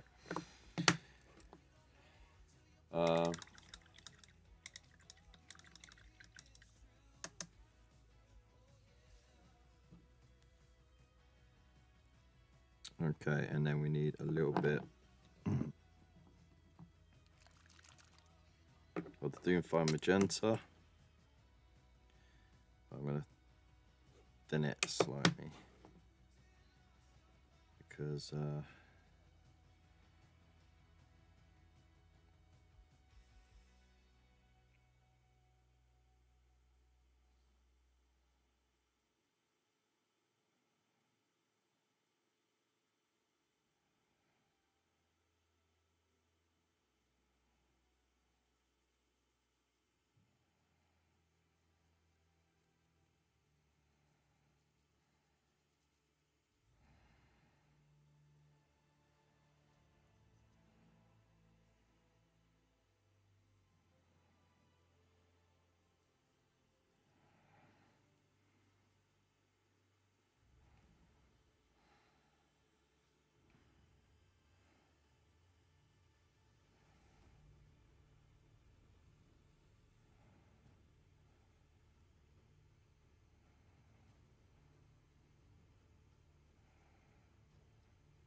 so working out where that light would reach the base, essentially.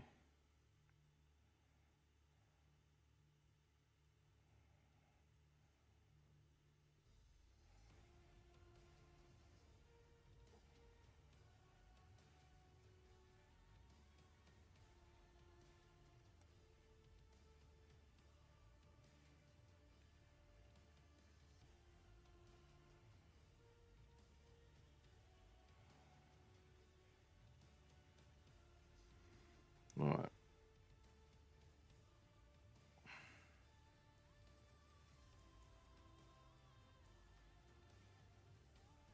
And then we had that pinky bit, didn't we?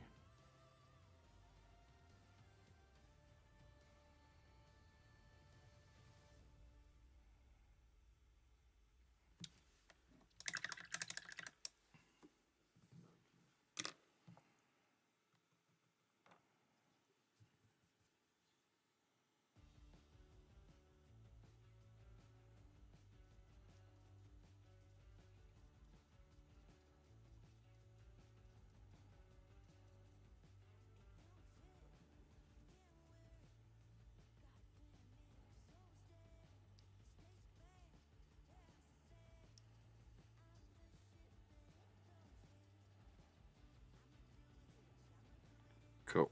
And then I want to hit the shadows hard now. So where's my Leviathan blue? There we go.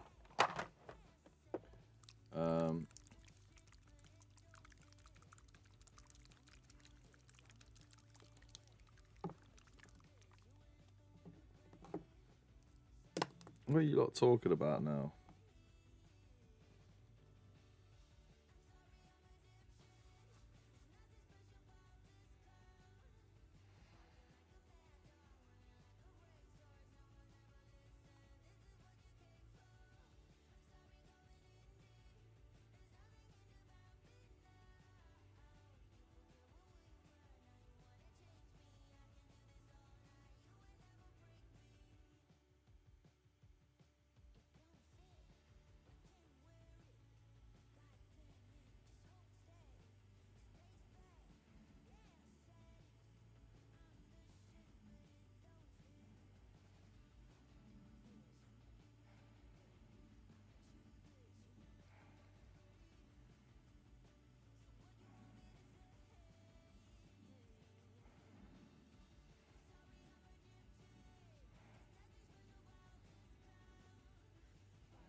little blend there. Carry on. I will touch up around here with another highlight and then put some of that aphomatic blue there.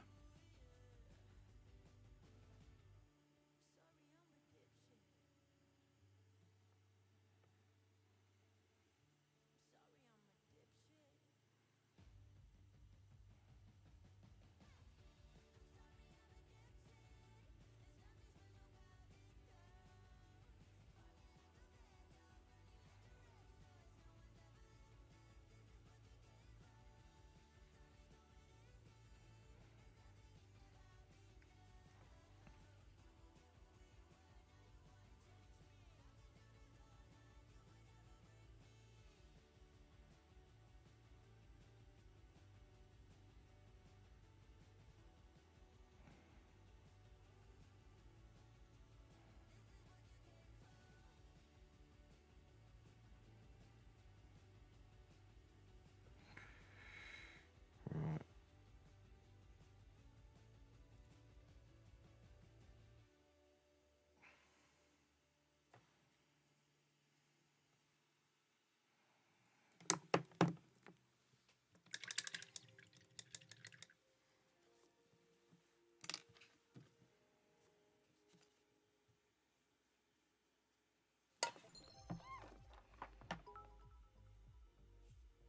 Oh, Scott Melville, how you doing, man? Didn't see you in the chat. Hope you're well. Tiny Chit, let's go. Have you been in the chat for long?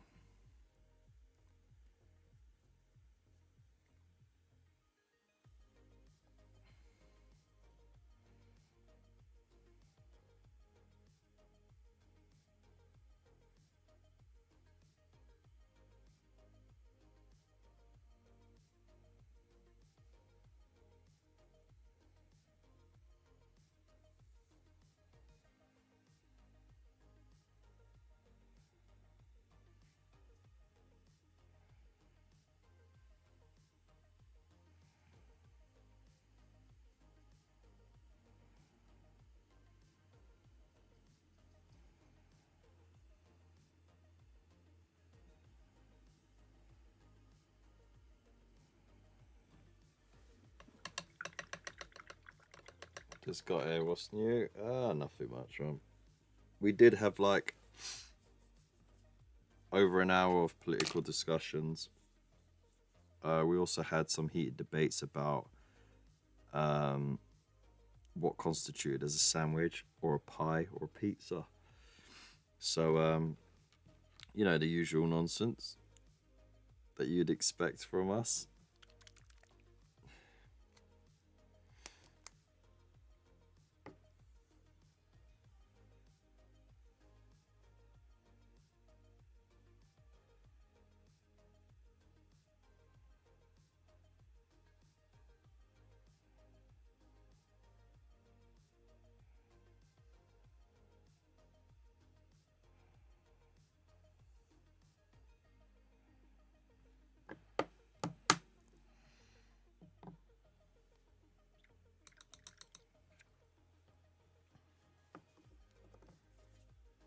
Right, I'm ready to try this coal black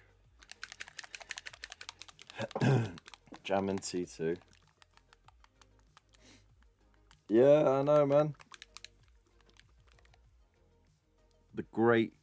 We have the great debates right here.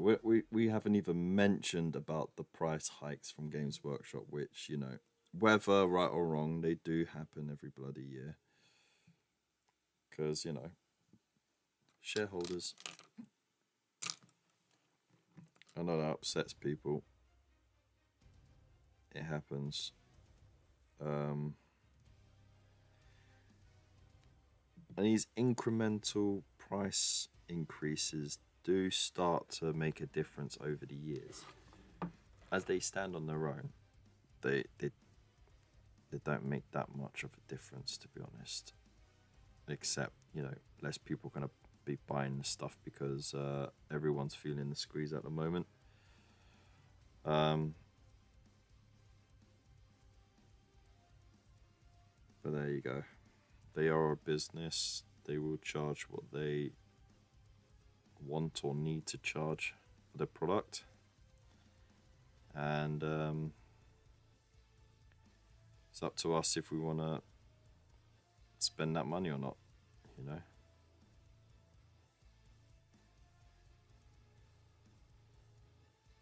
Oh, you know what? I just had a thought. I got the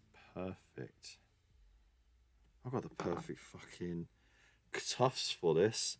Oh yeah, boy. So it's gonna look like the grass is lit by the light. These. Yeah, boy. Oh shit! Fuck! Dropped it. Got way too excited. No, where's my tweezers?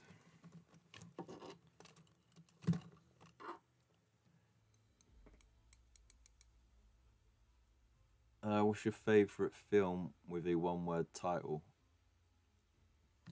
Well, is this some sort of marketing strategy you're doing?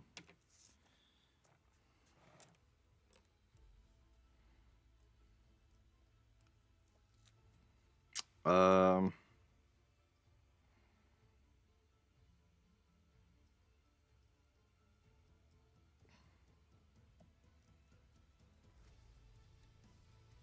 I don't know. I honestly couldn't say.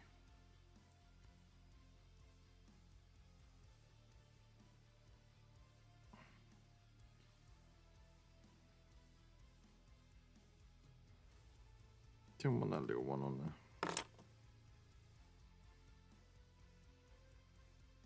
You go back.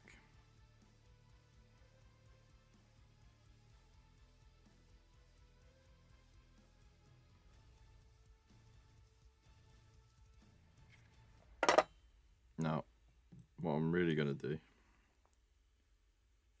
Jesus, just complicate this shit even more, why don't you, you twat? Is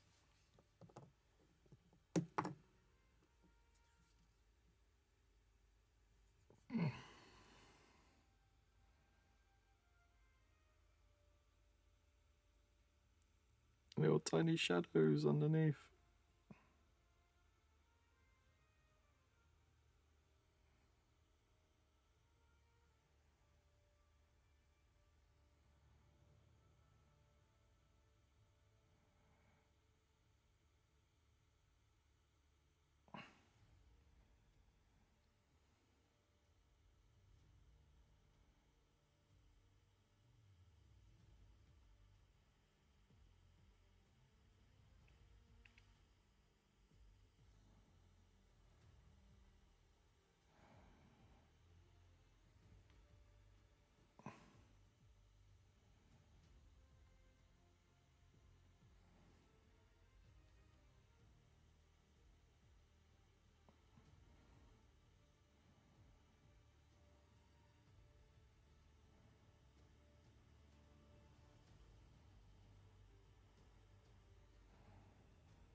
Hey, so got a little bit of shadow going on there.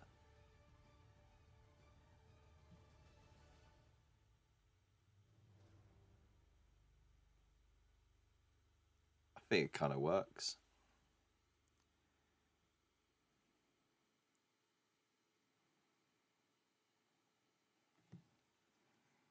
Oh, anyway, I think this is done. I think it's done.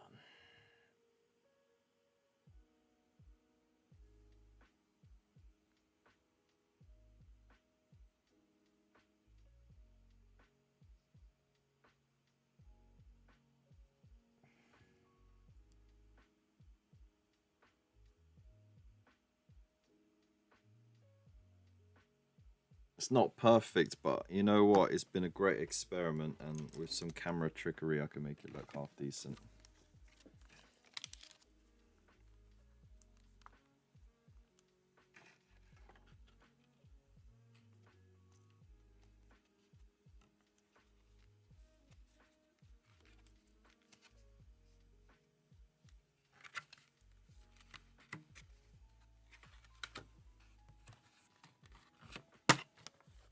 Avatar was crap. Avatar was a great movie. I mean, the story was a bit okay. It's Pocahontas in space with extra steps, but which is funny because the guy couldn't walk. But that was basically it, right? But it was all about the visuals at the time. There was no need for a sequel. It was open for a sequel, but they didn't need to do a sequel. Um, it was just the whole, you know, showing off where CGI technology had got to, and special effects, and it was an amazing event.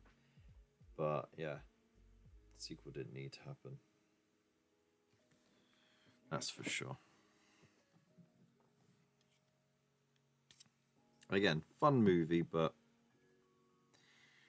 it's not needed.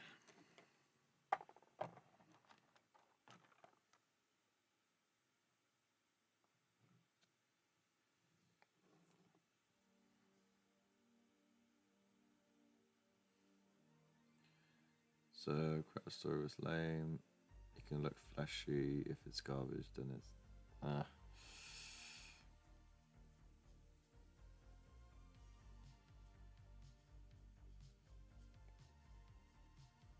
seriously though, I would have stood up in the cinema and fucking done a standing ovation if they covered what was it? Can you paint with all the colors of the wind? While they're flying around on those fucking weird alien raptor bird things. Can you paint with all the colors of the wind? That would have made it for me.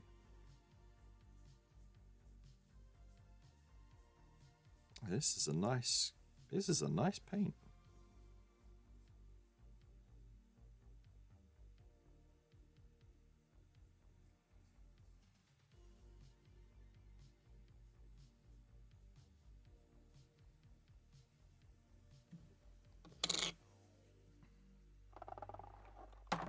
Coal Black for the win, y'all. It was the only major movie of the weekend when IMAX 3D was new and movie ticket prices jumped. Everyone saw it.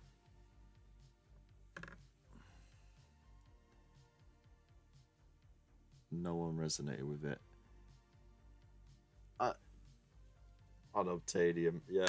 Look, to be fair though, right? Didn't you remember like the news articles that came out afterwards about people who were having post Avatar blues? So they were just getting majorly depressed because it was such a picturesque sort of thing, and the concept of being one with nature was just so riveting. It made some people super depressed. It must have resonated with some people.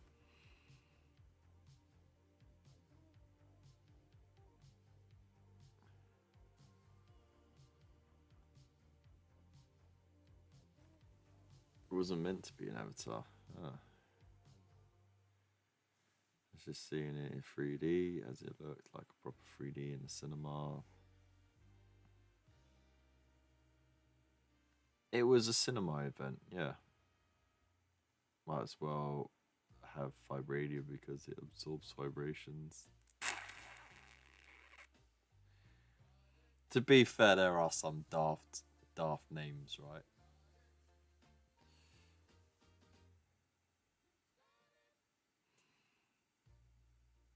Because they wanted to be blue cat people, basically. Anyways, let's you know what? I'll have to glue it now. Just so I can say it's done with.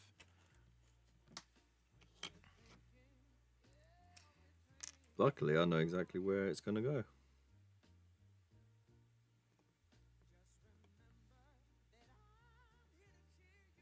Again, this Loctite stuff is great.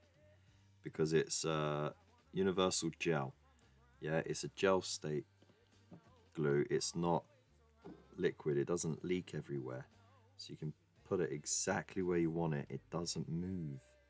It's great. You think, oh shit, it's half dried, but it's not. It's just, that is it. It is in that perpetual state of it's almost ready to dry. It's just waiting for you to apply it.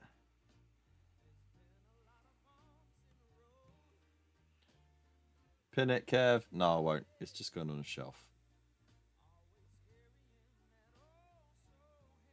I dig the super glue gel. More working time, but also holds when pressed. Yeah, definitely. He snapped it off, Kev. It can't be great. Well, it's the tiniest little contact point in it, and I actually had to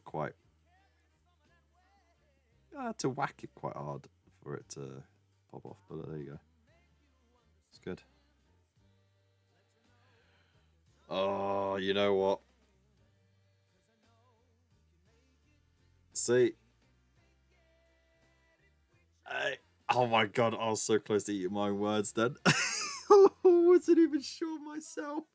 It's like when you whip cream in a bowl and then you hold it over your head to see if you whipped it thick enough, right? And I get nervous as hell, even though I know I've whipped it perfectly. But hey, look, this dude is done, eh? Look, we finished 2 projects tonight. How cool is that?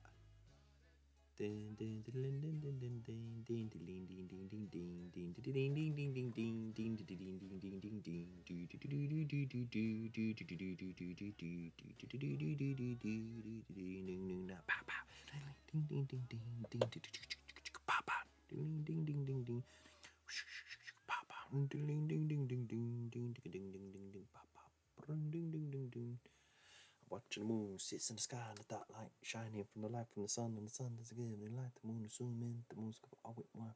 Makes me think how you act for me. You do favors then rapidly. Just turn around and start asking me about things that you want back from me. I'm sick of the tension, sick of the hunger, sick of you acting like, oh, you this. Find up a place to feed your greed, while I find a place to rest. I wanna be in another place. I hate when you say you don't understand. You see, it's not meant to be. I wanna be in the energy. Now with the enemy, a place for my head. Oh, okay. With a brush applicator. Ooh, Kev's kitchen antics. Oh, get out! Come on now. God damn it! Studio. You know what? I'll have to stay for a little longer now, won't I? Thank you so much for the raid. You absolute sausage. How's it going? I hope you're well. I hope your live stream was good. Hang on, let's get that out of my face. Get. Always fighting with this bloody light. Go over there. Hello and welcome, Raiders, to the Hobby Corner. My name's Kev. This is where we are, literally in a corner, painting stuff. Tonight I've been painting this ChillCon event exclusive that was sculpted and printed by the guys from War on Terror, AWA Games. And then I've also been painting this. It's a weird little experiment of, you know, doing sort of nighttime with OSL. And this is a beautiful miniature crafted by the Lions Tower for a new game called Crystal Collapse. And I can show you properly under the camera, the zoomy camera, but you know, it just looked garbage under this camera because the camera's garbage. But you know, how are you? How are you, mate? How was your show? Thank you so much for the raid. I really appreciate it. Thank you for the follow. Nova Ninja. Oh, that's a sick name as well. Nova Ninja. You came in with Studio J7. Studio J7 is one of those channels which is literally the flagship for community building, and I'm super appreciative of Studio, Mr. J7. Viewers gallery and some work on another Elder. Ooh, nice. Oh, I have to look back and see what you were painting. Um, you know what? I haven't had a chance, but you were at Salute, weren't you? Because I believe I saw you standing next to the kit bashing table that was advertising GriffCon, and I think you were talking to someone, and I was there with the wife and kids. So I wanted to go over because we almost locked eyes for a second, and I was gonna go over and say hi, but like my kids kind of needed help. And they were actually trying to make something out of the bits and pieces there. And they actually did manage to find two bodies and some arms and legs, and they painted it up and everything. They were proper happy about it. You were there. I missed tons of people there as well. It was, but I've been promised by the wife, because that was my first year going, which I know, right? As a Londoner, it's shocking, but yeah, next year the wife has promised that I can go on my own. You're only an hour away. Oh, well, there you go. Tut to both of us, eh? I did want to go for the 50th anniversary last year, but that didn't happen. But anyway, should we actually show off what I was doing? Okay, because we did talk a load of nonsense and stuff, but I literally just finished this up, so I'm happy with it. I kept it simple because I have a habit of overcomplicating things. But this was the ChillCon event exclusive miniature from AWA, who do this game called War on Terror, which is this slightly futuristic sort of setting of humans expanding out into the galaxy. And then this was from Crystal Collapse, sculpted by the Lion's Tower, and I did go to paint it normally. Thank you so much, Adrian, for the follow. I was going to paint it normally, you know, red and gold armor, do a little flame, and then I on a whim, on Monday, was it Monday or Friday show, I just thought, now I'm going to do nighttime with extra steps and do a little OSL, just experiment, using contrast mostly, and then sort of mixing in colors to do it. And then for the hell of it, tonight I added the glowing crystals, because I thought, why not, let's complicate it more. So you got glowy crystals between the legs, and then luckily I had some purple tufts that kind of almost matched the light coming off there. So I thought, oh, grass that's lit up by that reflective light, but then I put a bit of shadow in front, just under and in front of it, so it sort of gives it a little bit more continuity. But anyway, yeah, it's, you know, it's not perfect, but it's my first step into doing that sort of thing. It's a bloody art form in itself, isn't it? So there we go. That's what I was get over there doing with tonight. Hello and good evening from the Netherlands. Hello. Good evening to you. Oh, it's very late for you, isn't it? Well, not very late. You're now only an hour ahead, you time traveler. Thanks. I appreciate it. But yeah, no, it's just mucking about, experimenting live. That's what we do. Don't forget, March is Procrastination Awareness Month. Is it really? For me, that's every month.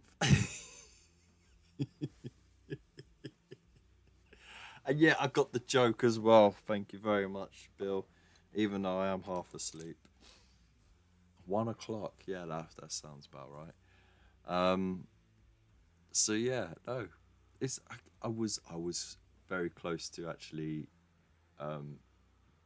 stopping the show and raiding someone else actually because early start and all that, and the dog needs his late night pee break. Of course, the wife and kids are all snoozing right now, so it's, my job for that. Thanks so much, Fraser, for the Fraser Taser. Oh my god, that's an awesome name. Thanks for the follow. Um, but no, yeah. So no, we'll be back Friday though.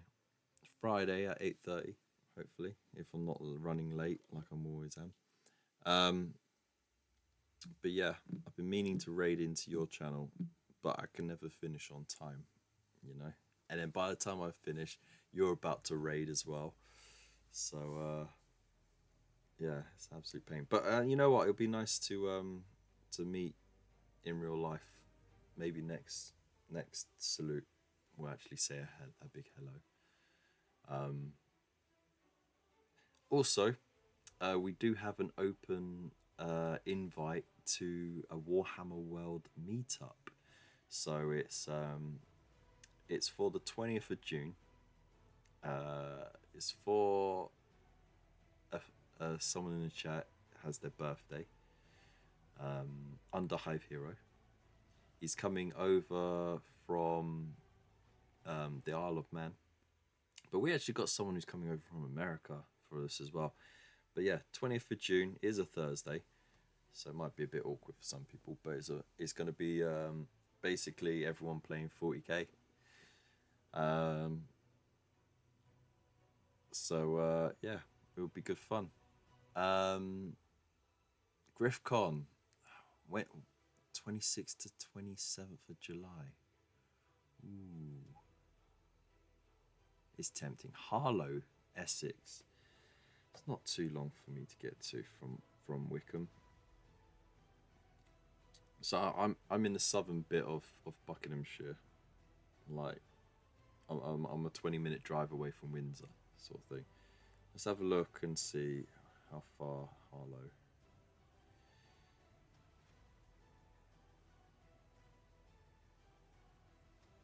Let's just do Harlow Town directions. Oh, it's only an hour and 10 minutes away. Wow, this route didn't even bother with the M25. It just told me to go take the M40 into London, do the North Circular, and then go up, where's that? The A10. Up the A10. Great. I'm sure taking the M25 would be quicker. No, it says the M25 would take me an extra 10 minutes. Blimey. Alright, but I mean, it's not too far, right? Around the M25 and up the M11. Could do that. Kev's in the fancy version of Peckham. I'm not. Del boy, eat your heart out.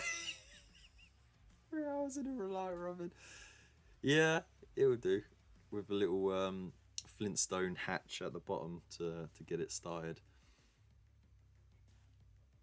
Oh no! Wait, what happened? What happened to the emoji? Did you mess it up? It's 1 hour 10 for you. Wait, what end are you at? And you know what? We could start like a who get their first sort of thing. You know, clock in and go. All right, go. I used to live near the A10 Great Cambridge Road through Enfield. Oh, terrible place. Just north of Brighton. Oh yeah.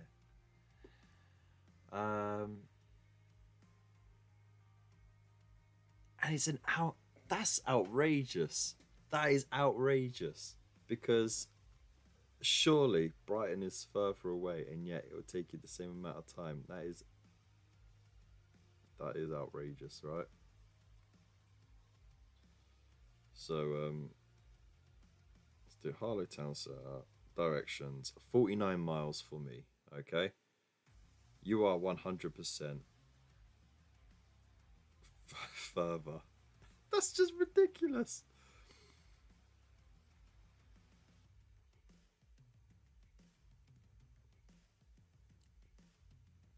Last year did it in 1 hour 5.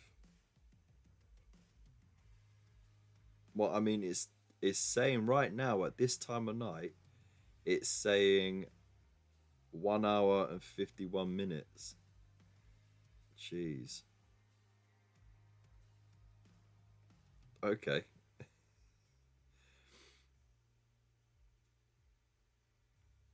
Wait, did you go straight through London? Like, did you pay the congestion charge and everything?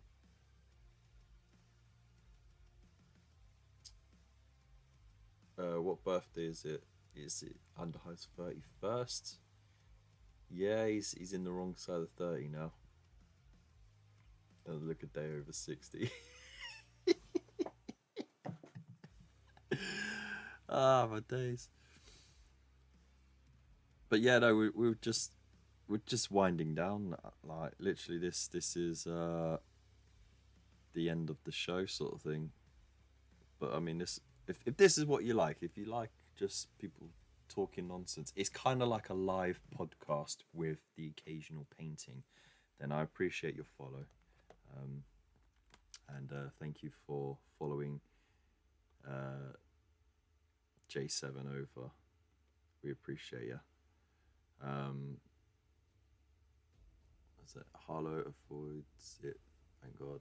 Stay on M25. Have to pay tunnel. Yeah, yeah. There's a toll on the way. That's a pain. Oh, you have a good night, and thank you so much for dropping in.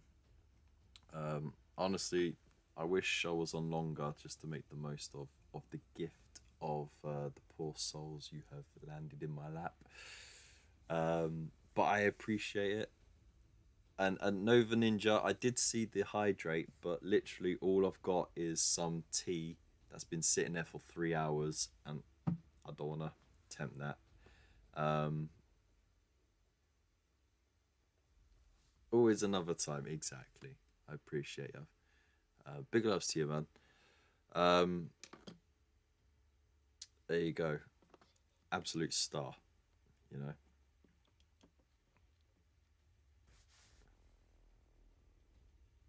Sorry, I missed the first bits. Taxation is theft and lasagna is sandwich. No, no, no, no.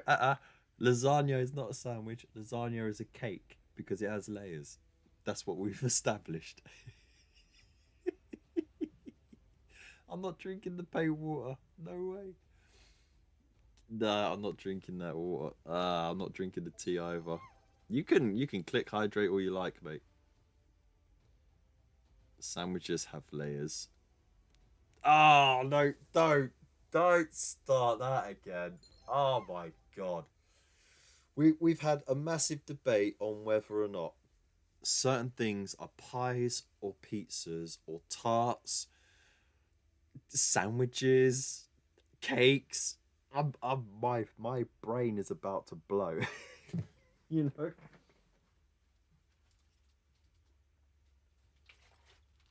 I found something. Some flat Pepsi.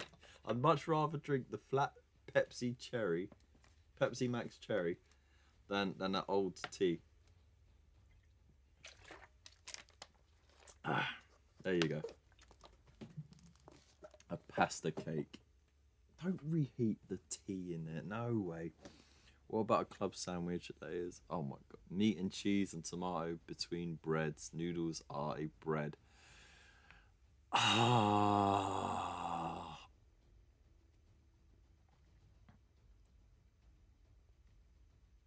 Right, Street Kev, because Kev is our mate, and when drink with Kev, he gets it down in 8. What? What? Oh, right. I think we're done for tonight. I can't even find the mouse cursor now. Where's it gone? Which screen is it on? Where is it? Where did you come from? Where did you go? Right, let's go up, let's go down, let's go left, let's go right. Ah, there it is, at the bottom of the big screen. Alright. Anyways, is it Cool Coke Zero because that's how much chance there is of me buying? Oh my god. No, it is actually Pepsi Cherry Max. Pepsi Max Cherry. It's the only that and lemonade and Dr. Pepper and Iron Brew.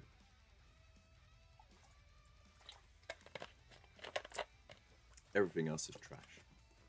Oh, and cream of soda, because that's just nostalgic. Anyways, shall we find someone to raid? Before we do that, because we are on Restream and we are currently streaming to both Twitch and YouTube, I want to say a big thank you to everyone watching on YouTube. I hope you have a fantastic night, and I'll see you Friday. Big loves. Peace. You know what to do. Like, share.